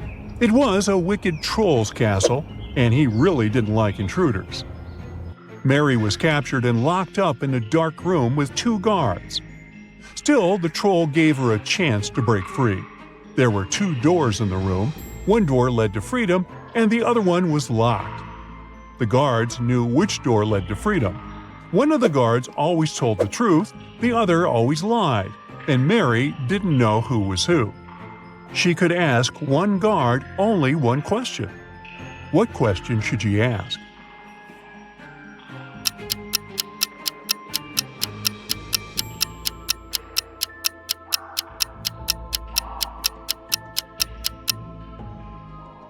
Mary should say, "If I ask your colleague to show me the way to freedom, what door will it be?"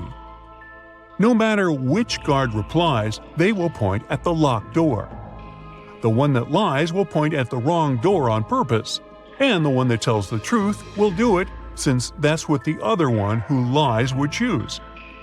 This way, Mary can figure out the wrong door and choose the other one. Jane was on a hike in Africa when she decided to cross a bridge to admire the view. When she was in the middle of the bridge, she heard something moving behind her. She turned and saw a huge, hungry lion waiting for her. She turned to the other side. There were giant snakes. The water to her left was filled with hungry piranhas. Where should she go?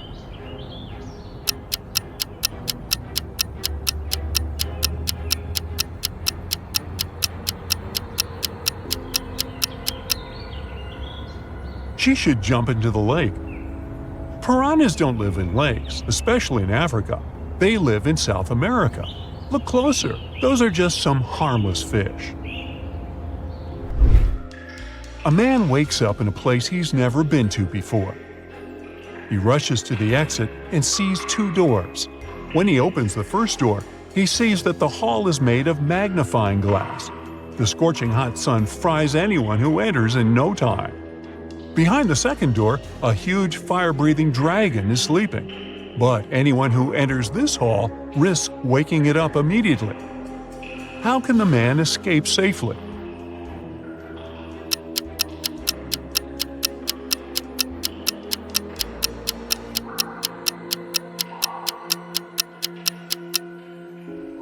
He needs to wait for dusk when there's no sun. Then he'll be able to get out of that place. Maria lives in Paris.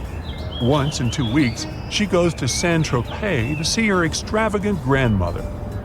This time, she bought a ticket in a machine, finished her coffee in a bar, and headed for the train.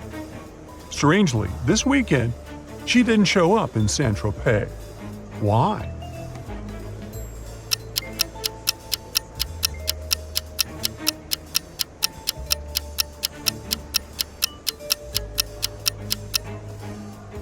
She bought the wrong ticket. It says Saint-Tropez, Paris. But she needed Paris, Saint-Tropez. When she tried to get on the train, the conductor immediately noticed that her ticket was wrong, and she just didn't have enough time to change it. A shy guy wants to find a girlfriend. So he goes to a nightclub for the first time in his entire life. He invites 3 ladies to dance. Only one of them agrees. Can you guess who?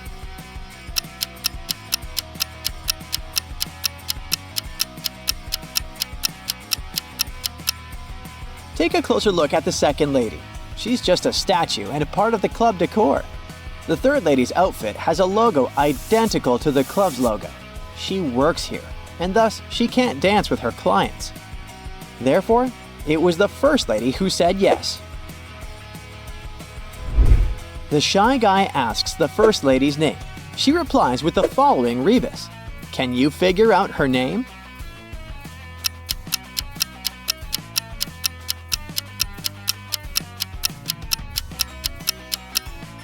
If we pronounce these words out loud, ice, owl, bell, we'll get the name Isabel. Isabel asks the shy guy's name. He also replies with a tricky rebus. Can you help her guess his name?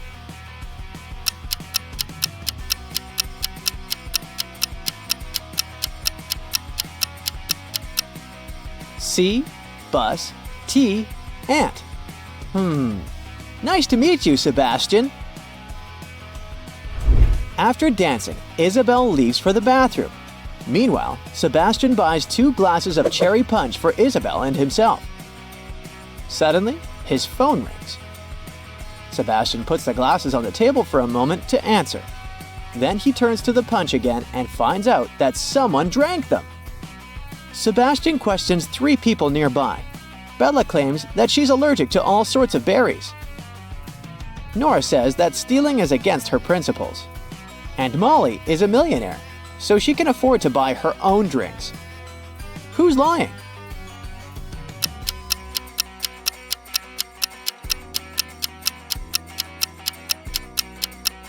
Bella. The cocktail in her hand has strawberries, so she lied about her allergy. After the party, Sebastian wanted to see Isabel again. So, Wednesday, Sebastian and Isabel went to a restaurant and had a delicious dinner. When they were done, they paid for the food and left. But Sebastian and Isabel didn't pay for the food. How come?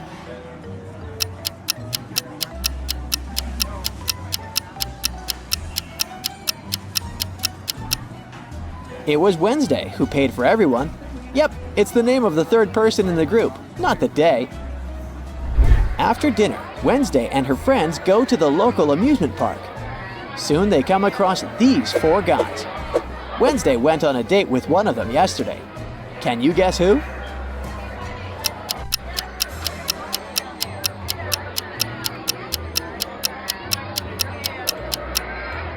The 4th guy is her date. Take a closer look. They're wearing matching hair clips. Isabel invites Sebastian to ride on a roller coaster, but only one of these 3 options is safe. Can you guess which one?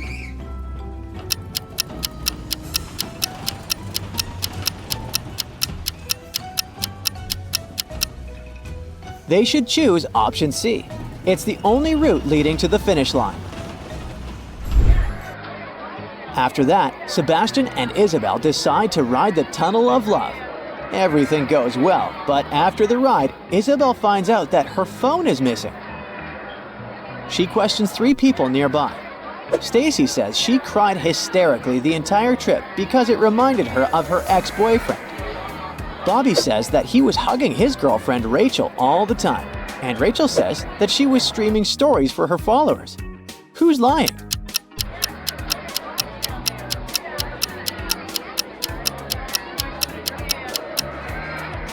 Stacy. Take a look at her face. You can't cry hysterically and still keep such neat makeup. The guys continue to walk around the fair. Sebastian wants to win a toy for Isabel.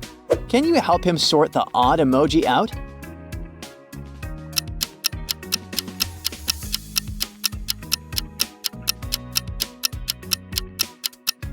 This guy has slightly different eyes. The next day, Isabel and Sebastian are planning to go to the movies. Meanwhile, they're enjoying a hot summer day separately. Who's not going to make it to the movies?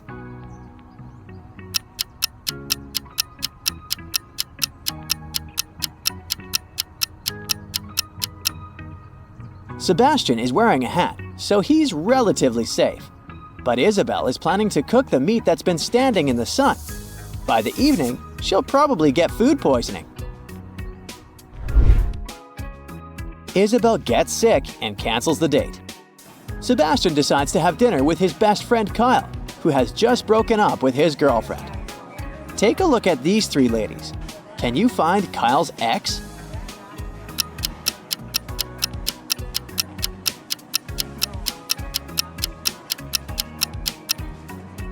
It's the first lady. She has a tattoo on her leg identical to Kyle's tattoo on his neck.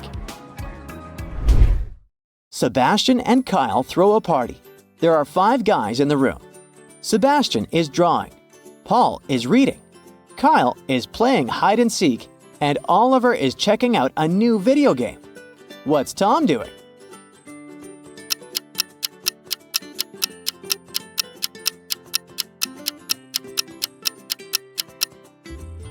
Tom is playing hide and seek with Kyle. Isabel has to leave for a business trip for 1 week. She asks Sebastian to take care of her 3 dogs. Each dog has its own specific diet, so Sebastian should be very careful. Isabel gives him instructions on how to feed Fluffy, Toby, and Luna, and leaves. Sebastian arrives at her house. That's when he realizes that he doesn't know what each dog looks like. All he knows is that Fluffy never plays with a ball, Luna never climbs the bed, and Toby's eyes can't be brown. Can you help him figure out the names of each dog?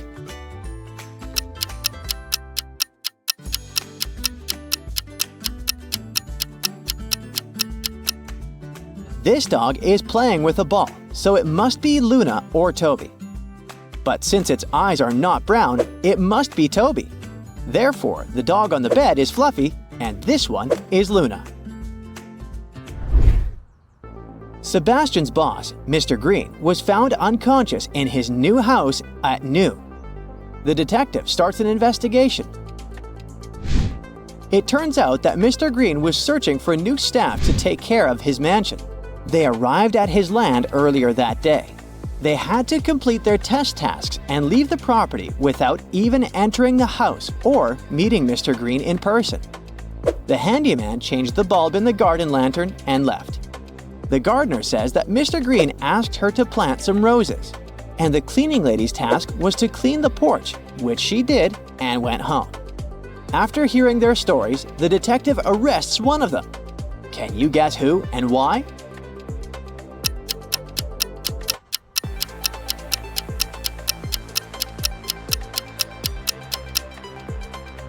The gardener. She wasn't supposed to enter the house, but she left a watering pot at the crime scene.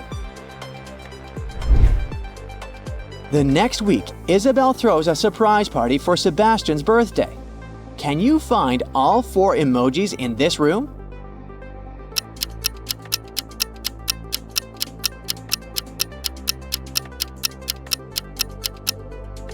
Over here.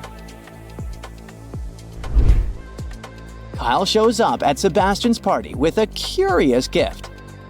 Can you guess what it is? Here's a hint. It doesn't exist, but it has a name.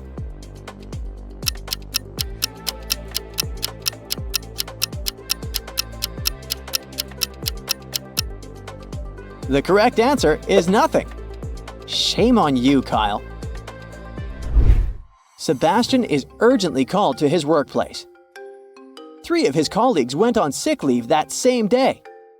Jill says she got into a car accident and broke her leg, so she can't walk. Ava complains that she had a very unfortunate yoga class and injured her neck, so she can't even turn her head. And Lily says she fell from a bike and fractured her arm. But one of them is lying. Can you guess who?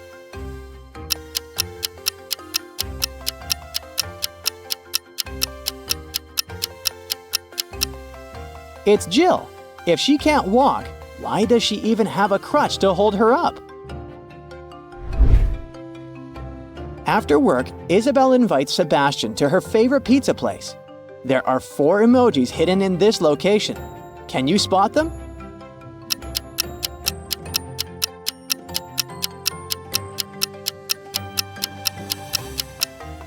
Here they are. Isabel and Sebastian decide to go to the Seychelles together. They find 3 travel agents online to help them navigate the trip. The agents tell brief stories to introduce themselves. Tiffany says that she has just signed an exclusive contract with the most fancy hotel on the shore, so she can get them nice discounts.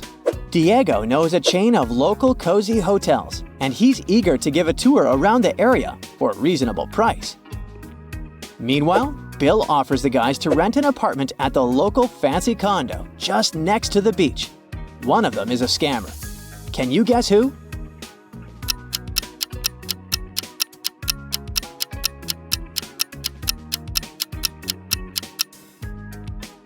Bill. Take a look at the property's picture. It has the Statue of Liberty in the background.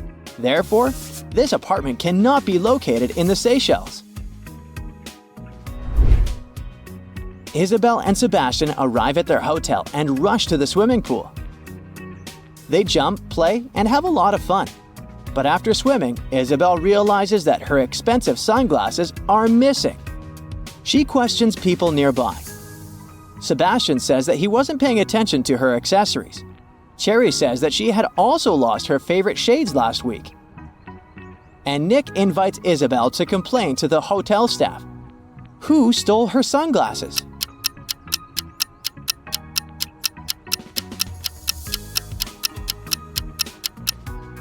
Nobody. They're on Isabel's head. Haven't you noticed? Hey, the best detective on the bright side. Today, we need your help again. Are you ready for a bunch of almost unsolvable riddles? Let's get the ball rolling. Look at these girls. Who's in greater danger?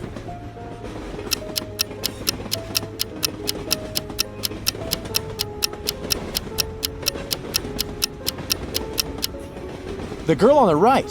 Have you noticed that she's holding on to a snake? How about these ladies? Which of them is in greater danger?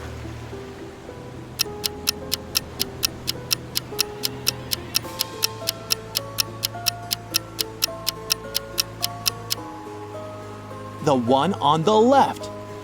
She's got a bleeding cut on her leg, and a shark is following her, attracted by the smell. A magician locked Timothy up in a room on top of a high tower with only one window and no doors whatsoever. Then the magician set the tower on fire and left. Timothy had to escape fast. He had 3 magic potions hidden in his pocket. One could give him incredible strength. The second could turn him into a vampire. And the third potion would let him summon any animal. Which potion should the man drink?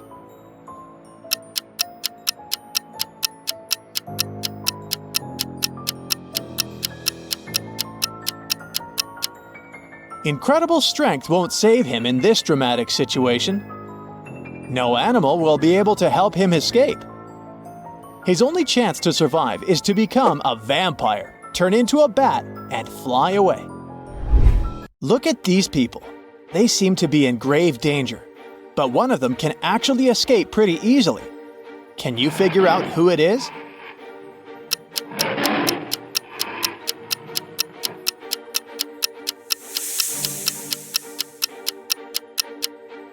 It's the man on the left. First of all, he's protected from the hungry crocodiles by the bars of his cage. Plus, while being tied up, he took preventative measures that can now help him free himself.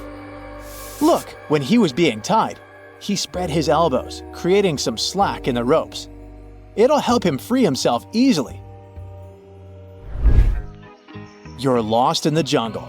It's getting dark, and you need to get out of there as soon as possible. There are 4 roads leading to the east, west, north, and south, respectively. But dangers are lurking at the end of each road. The east road leads to a black hole that can swallow you in no time. The west road goes through a lake inhabited by whale sharks. If you opt for the north road, it will lead you to a giant pit in the ground that can't be crossed. And the south road is obstructed by a high mountain that is impossible to climb over. Which road should you pick to escape the dangers of the night jungle?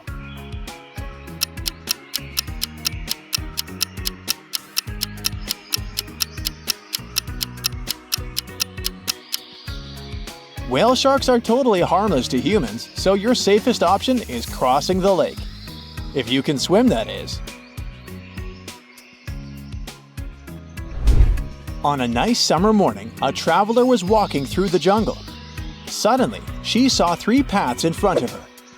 The first one ended in a dangerous people-swallowing swamp. The second path was vampires' favorite hunting ground. And the third path led to an active volcano spitting lava and burning everything around.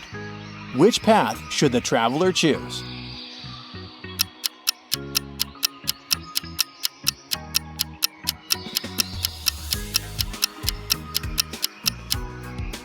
Do you remember that it was a sunny summer morning?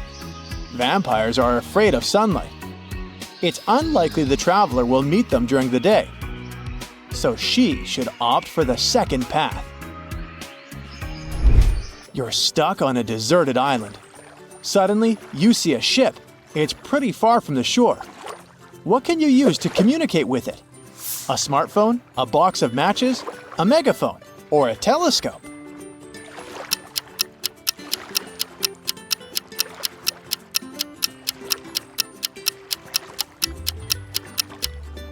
A smartphone is pretty much useless on a deserted island. There's no coverage there. A telescope won't help you either. You'll see the ship, but you won't be able to communicate with it. The capacity of a megaphone is too small for your screams to reach the vessel. Your only chance to be noticed is to use those matchsticks to start a fire. Fire and smoke indicate an emergency, and people on the ship are more likely to notice such a signal. Mark was going home one evening when a large cat jumped out of the bushes right in front of him. The creature had large fangs and sharp claws. It was about to pounce on Mark. The guy only had his phone, a handkerchief, and a bottle of water. And still, he came out of this situation unscathed. How did he escape from the cat?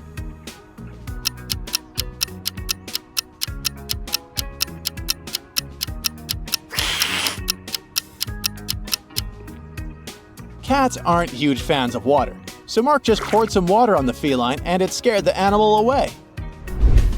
Look at these grannies. Which one is a real zombie?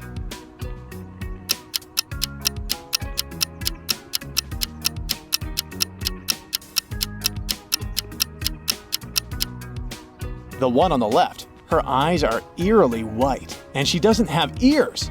Creepy. Vincent got locked in a room with no windows and only one massive door. There's a panel with several buttons on the left and another one with a hint on it on the right. There's also a clock on the wall above the door. Which button should Vincent press to get out of the trap?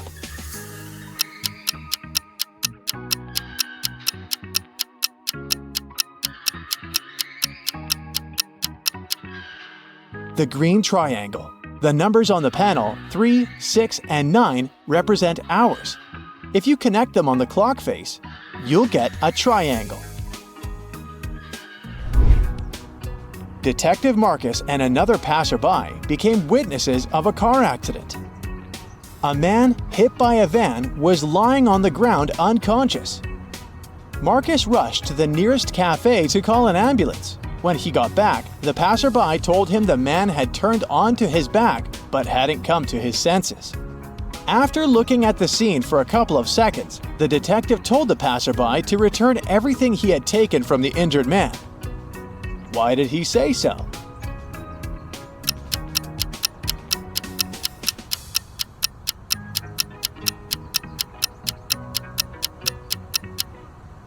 When they first saw the man, only one button was buttoned on his suit jacket. But now it's already 2 buttons. The passerby must have opened his jacket to look for the wallet and then buttoned it up incorrectly. Ralph, Willie, Amber, and Grace are in a museum room. Someone stole a priceless exhibit from this room several hours ago. Ralph, Willie, and Amber claim they have nothing to do with the crime. But the detective doesn't believe them. They all get arrested and taken to the police station. Only Grace, who hasn't answered the question, is free to go. Why?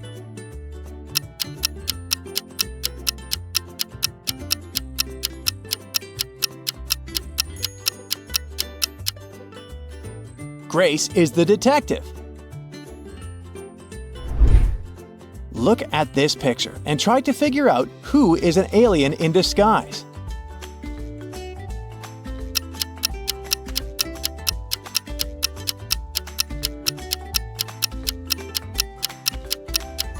It's the guy in a yellow shirt. He's eating a banana, but he hasn't peeled it before biting on it. He probably sees this fruit for the first time. Detective Darson suspected one man of committing a crime. He decided to stake out his house. Not too far away, he spotted an artist setting up her easel. Apparently, she was going to draw the criminal's house. At one point, the detective had to drop by the police station. He asked the girl to call him if she saw someone entering or leaving the house. She agreed. When the detective came back in the evening, the artist told him she'd seen no one. The man immediately understood she was lying. How did he figure it out?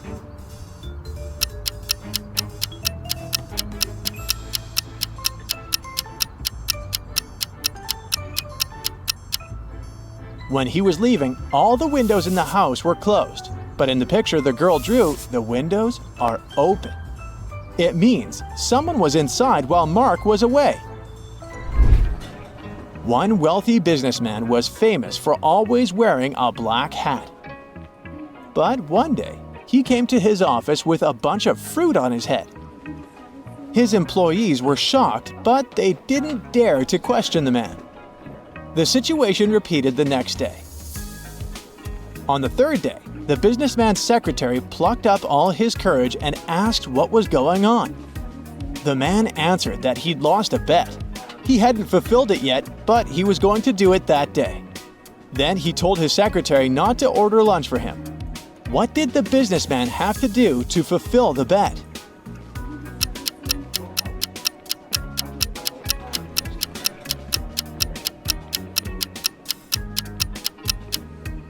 When he made this bet, he said, "If I lose, I'll eat my hat."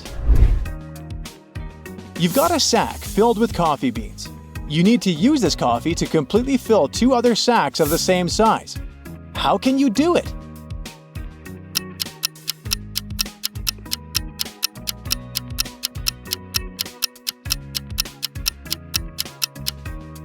Put one empty sack into the other and fill it with coffee.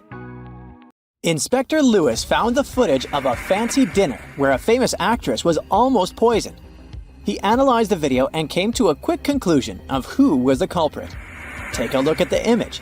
Can you figure out who tried to poison the celebrity?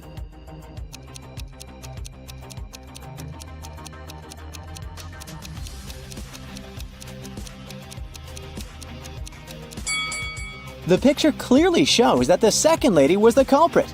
You see, the lady decided to wear gloves so she wouldn't get poison on her hands and poison herself. Besides, if you were to poison someone, you would have to make the food look presentable. And if you take a look at the First Lady's soup, it looks pretty terrible.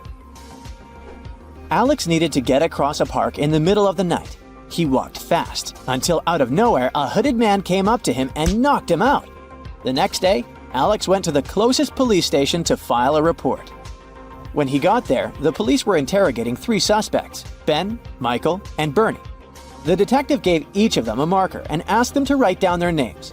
As soon as they finished, he arrested the right person. How did the officer know who to arrest?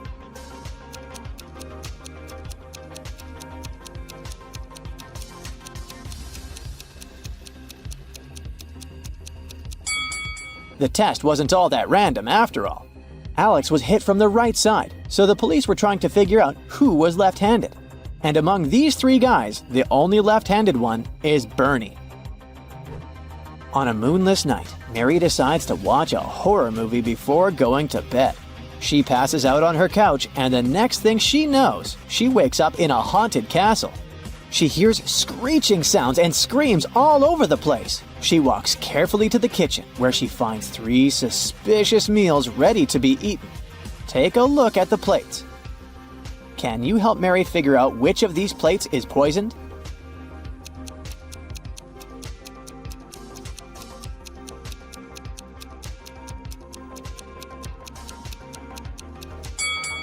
So the French fries look relatively okay. The cake has a spider climbing on top of it. But hey, it's protein, right? But the meat, oh, the meat has a strange liquid coming out of it. That's the one that's probably poisoned. The airport police are having a lot of trouble these days. Many convicts escape prison and are trying to leave the country as fast as they can. Take a look at this image. You gotta figure out ASAP who the fugitive is.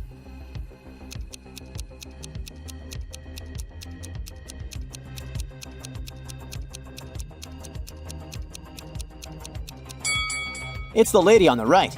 Although the woman in the wanted poster is blonde, she must have dyed her hair brown to try to get through security. But her lips and freckles are exactly the same as in the picture. Something weird happened to Johnny's wedding day. He was busy tackling some last-minute problems when he slipped on a banana peel. How comical. He hit his head pretty strongly, but when he woke up, he didn't know where he was. He lost his long and short-term memory, and uh-oh, there were 4 different brides in front of him, but he didn't know who his real bride was. Take a look at the image, and first of all, try to rule out which of these brides is actually life-threatening to Johnny.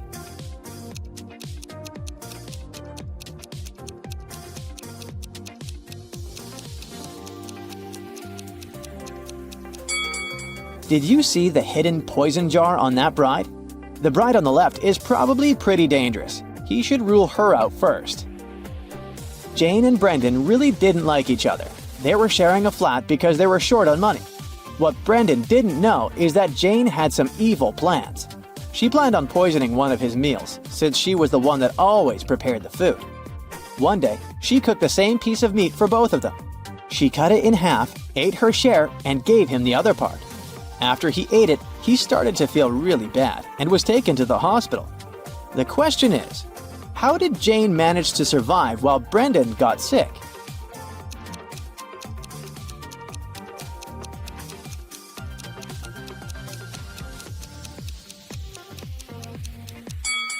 Jane put poison on one side of the knife, which was the piece she gave Brendan. Take a look at this image. Who do you think is being more careless here?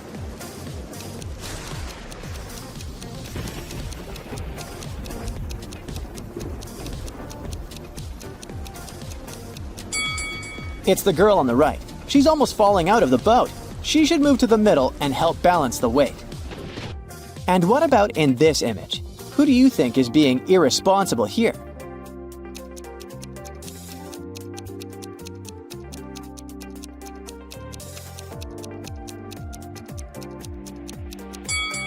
Let's see. It's the person on the right. The snake is too close to her face. It could hurt her, while the crocodile is simply interested in the meal the man is feeding him. An old lady was shopping at the mall when she saw something strange. She looked at a woman all dressed in orange at the cashier and shouted that she was seeing a prisoner that must have just escaped from prison. The woman in orange felt really confused, called the police, and got the old lady kicked out of the mall. What exactly happened here?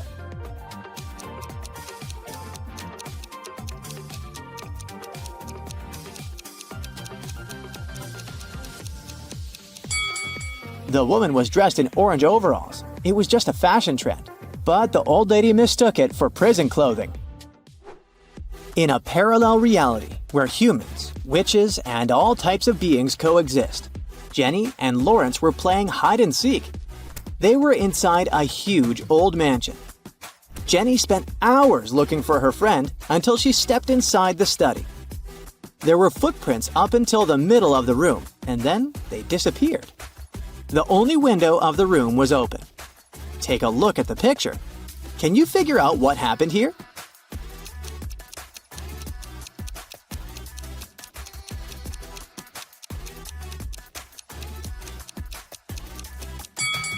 Lawrence was a shapeshifter. This explains why the footprints didn't reach the window. Plus, look at the bird food on the floor. He probably shapeshifted into a bird and escaped. Katie got lost in the desert. She walked for hours when suddenly she came across a huge oasis. But to reach the main waterfall where she could drink some water, she had to cross a bridge. There were 3 bridges leading to the same place. The first bridge was far from the ground, and its rope looked like it could rip at any second. The second bridge had some hungry-looking alligators crawling on it. The last bridge stood above a lake full of poisonous water plants. Which bridge should she choose?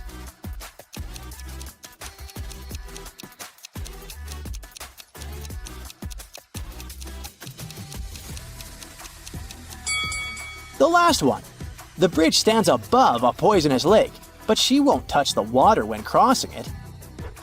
A group of friends rented a fancy villa for vacation, right on the seaside. When they arrived, the hostess offered them cake and drinks. They chatted and ate the delicious cake, when suddenly, two of them started to feel really bad. They were immediately taken to the hospital, and the doctor said they found poison in their bodies. Take a look at the image. How did the other two friends survive after eating the cake?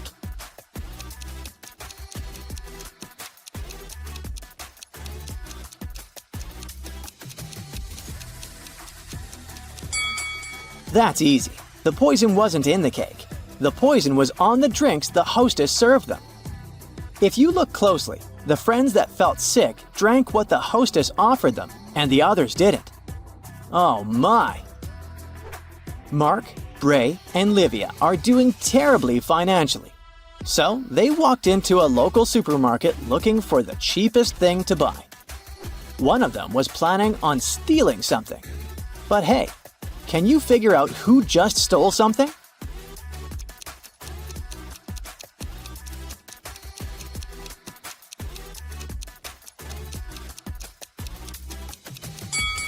It was Livia, the little girl. She's hiding something in her shirt pocket. Can you see? The spaceship Vanguard is traveling through space to a distant planet to start a new home for humans there. There's one captain on board and 7 crew members. Each of them has unique skills and jobs that can come in handy on a new planet. Suddenly, the ship experiences a decompression, and it becomes clear that the escape ship only has room for 6 people. The captain has to make a tough choice. He needs to decide who can be more useful in this new society. But there's also a moral side to this dilemma. The first crew member is James, a 42-year-old engineer. He is a natural leader and never loses his temper. He had to leave his wife and 2 sons back on Earth. James hopes they'll be able to join him on a new planet when the time is right. The next crew member is Stacy. She is 29, and biology is her main passion in life. She can start a garden from one seed, but doesn't accept criticism and always speaks up when she doesn't like something. This makes her relationships with other people complicated. She hasn't talked to her parents for years, and she often mentions plants are better than people. Geologist Tom is 36. His brain is like a map of natural resources. If you give him enough time, he can find oil and gas on any planet, even if everyone else says it's pointless to try. Tom can get stubborn at times, but that's because he always wants to reach his goals. He's a modest man who doesn't like to talk about himself. Maybe he has some secrets to hide. Allison is one of the oldest of the crew members. She is 48 and works as a doctor. Her survival skills and medical expertise are priceless.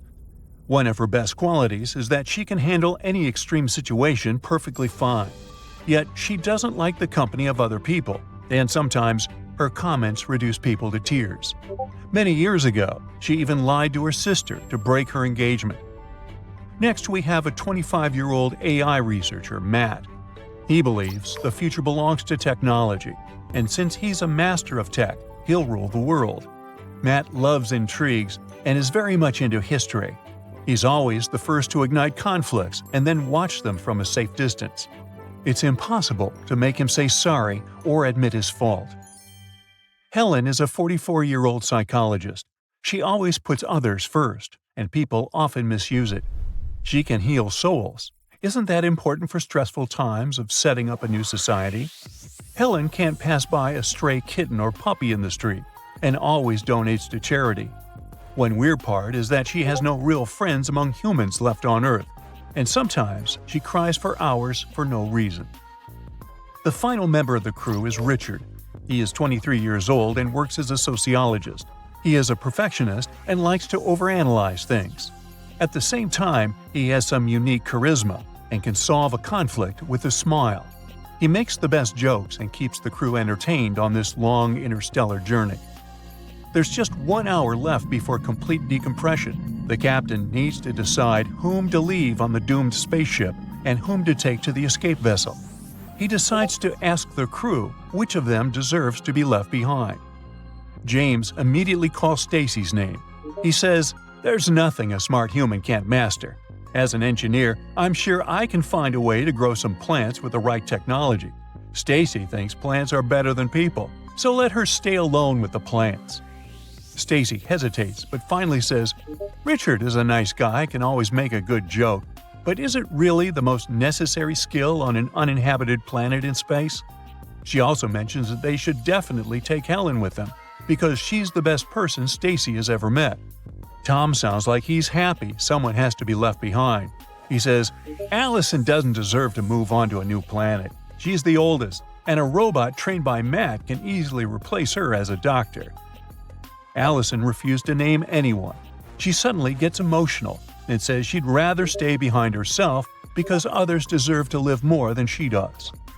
Time is running out, but the captain isn't rushing it and keeps interviewing the crew like there's no danger. It looks suspicious because he should feel bad about leaving anyone behind, but it seems he's enjoying the process and his control over it. When the captain asks Matt whom they need to leave behind, Matt suddenly asks the captain about his experience. "Where did you study? What does it take to become a spaceship captain?" Everyone on board knows that Matt loves a good intrigue, so they just ignore it. The captain suddenly gets nervous and says they need to wrap things up.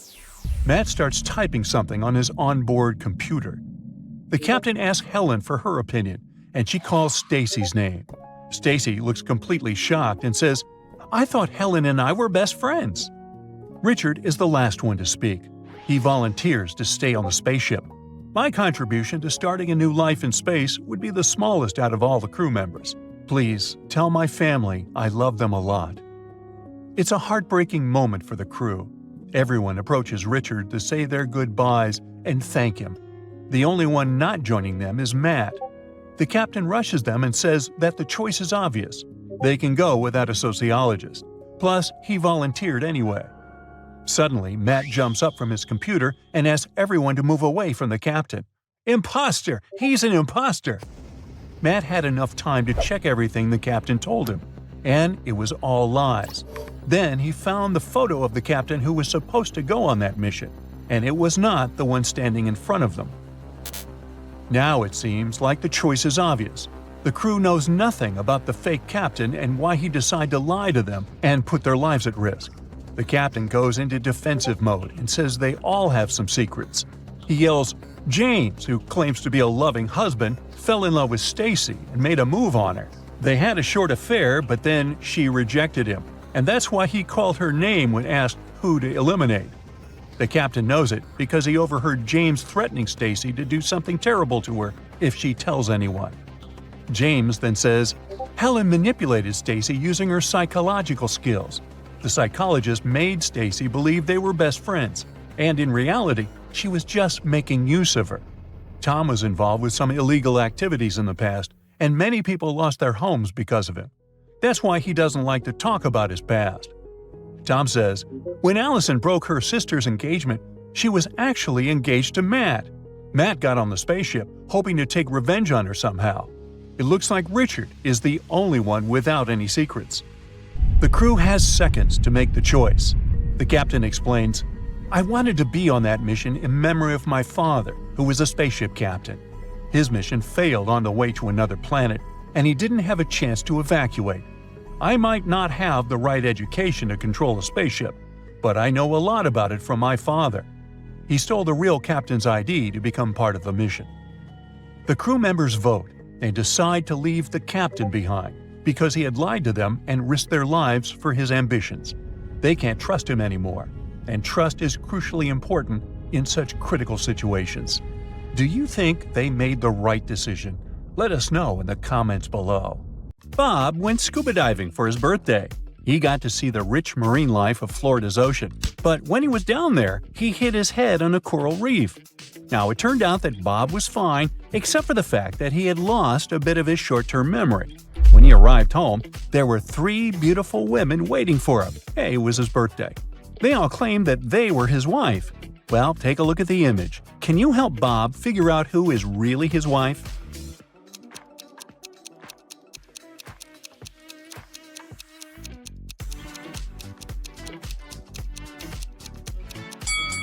It's the second woman on the right. If you look closely, you'll see she's wearing the same gold ring that Bob's wearing. Henry is the CEO of his own company. Have a look at the picture. One of these ladies is Henry's sister. Can you figure out who?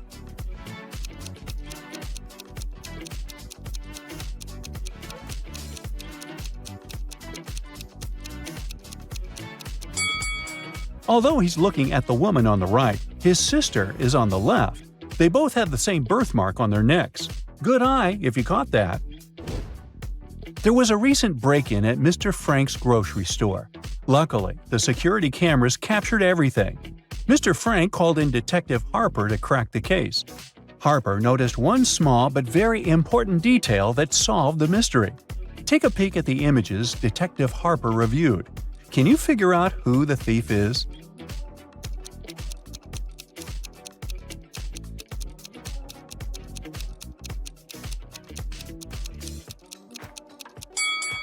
Let's see.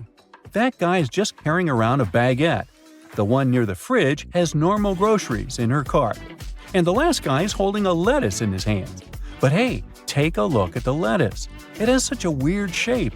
In fact, it has a banana inside of it. That guy was trying to sneak out with a banana and a lettuce. He's the thief, definitely. And a weird one. It's finals week at Crestwood Academy, and the tension is sky high. Check out the classroom and see if you can figure out who's cheating.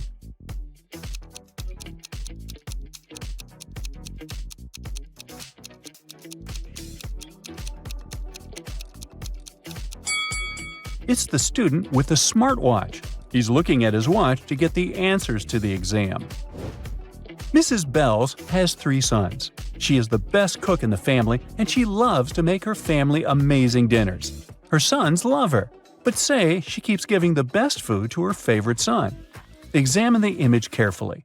Can you figure out who is her favorite son?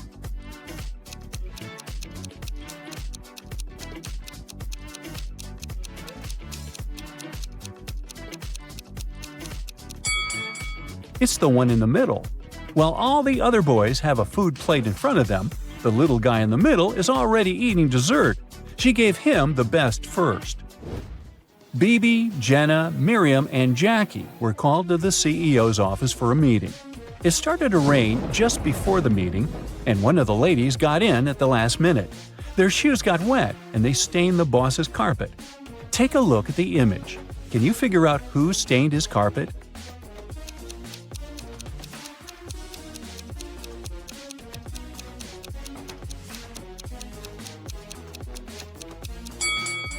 It was Miriam, the third lady in the middle. She is the one wearing high-heeled shoes, and if you look closely, that's the shape that matches the footprints. It was Paula's wedding, and everyone was beyond excited. One of the bridesmaids just caught the bouquet and was happily talking to the other ladies about it. Take a look at the image. Can you figure out which one of them caught it?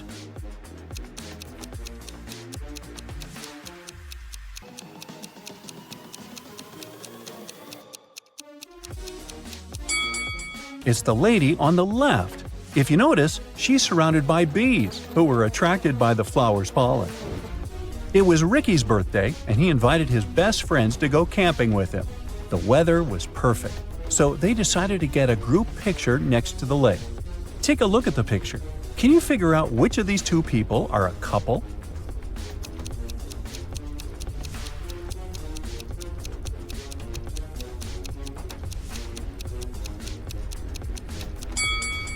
If you look closely, the first girl on the left and the boy in the middle have matching tattoos.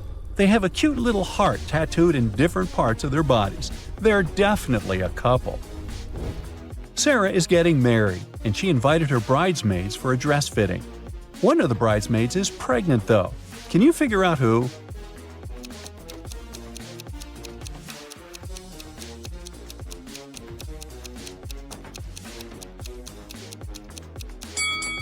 Oh, it's the lady eating the pie, of course. She's definitely having one of those irresistible cravings. Sandy and Priscilla met for afternoon tea, and one of the ladies took Jake, her younger son, along. Can you figure out who Jake's biological mother is just by looking at the picture?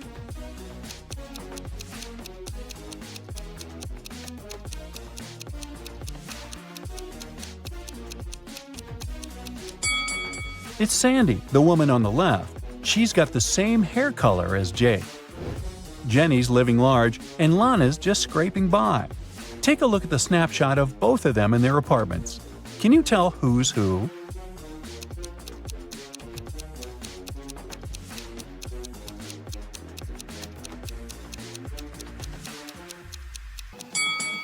Lana's on the left. Even though her place looks pretty stylish, all the decor still has the price tags on it. She's probably planning to return everything after snapping that picture. Alex and Jordan finally decided to get married after dating for 5 years. On their wedding day, just before the ceremony was about to start, Jordan asked Alex to grab a bracelet from her dressing room, the one he gave her on their first anniversary. But when Alex walked in, something super weird happened. 3 Jordans were standing before him, all looking exactly the same. Since Jordan's uncle was a bit of a mad scientist, Alex immediately suspected he'd cloned her. Take a look at the picture. Can you figure out which one is the real Jordan?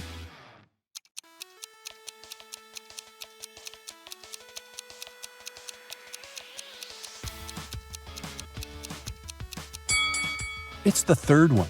She's got the same bracelet that Alex always wears. Looks like Jordan's uncle forgot to clone that small detail. Alfie told Jen he'd been assigned to a top-secret mission in a remote desert. Just couldn't keep it secret, I guess. Super excited about the opportunity, they decided to try out a long-distance relationship. Jen asked him to send lots of photos, and he did. But after seeing the pics, Jen realized something was off and called it quits. How did Jen figure out Alfie was cheating?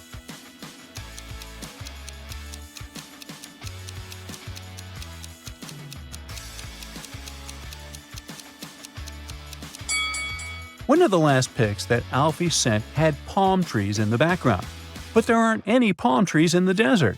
Plus, the photos of the animals, there were kangaroos and koalas, which definitely don't live in the desert. Looks like Alfie faked the pics and wasn't where he said he was. Oh, and in one of the photos, there's a lipstick smudge on his shirt.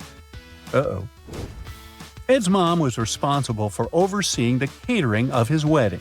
She went inside the kitchen to check if everything was okay, but came outside screaming. Can you guess what made her so mad?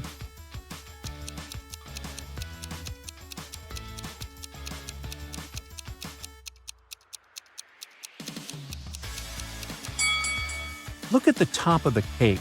There are 2 statues of creepy-looking elves instead of the bride and groom. She wanted them to fix that immediately. Your cousin invites you to an amusement park called Funland's Frenzy. When you arrive, the ticket seller says there's a rule you must figure out before you can enter. They give you a few clues. At Funland's Frenzy, there are roller coasters, but no bumper cars. There is cotton candy, but no popcorn. There is pizza with cheese, but not pizza with sausage. Can you figure out the rules of Funland's Frenzy just with this info?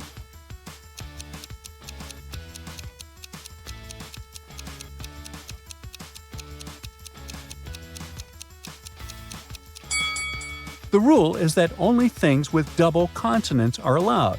So, cotton candy, roller coasters, and pizza are in, and the rest are out.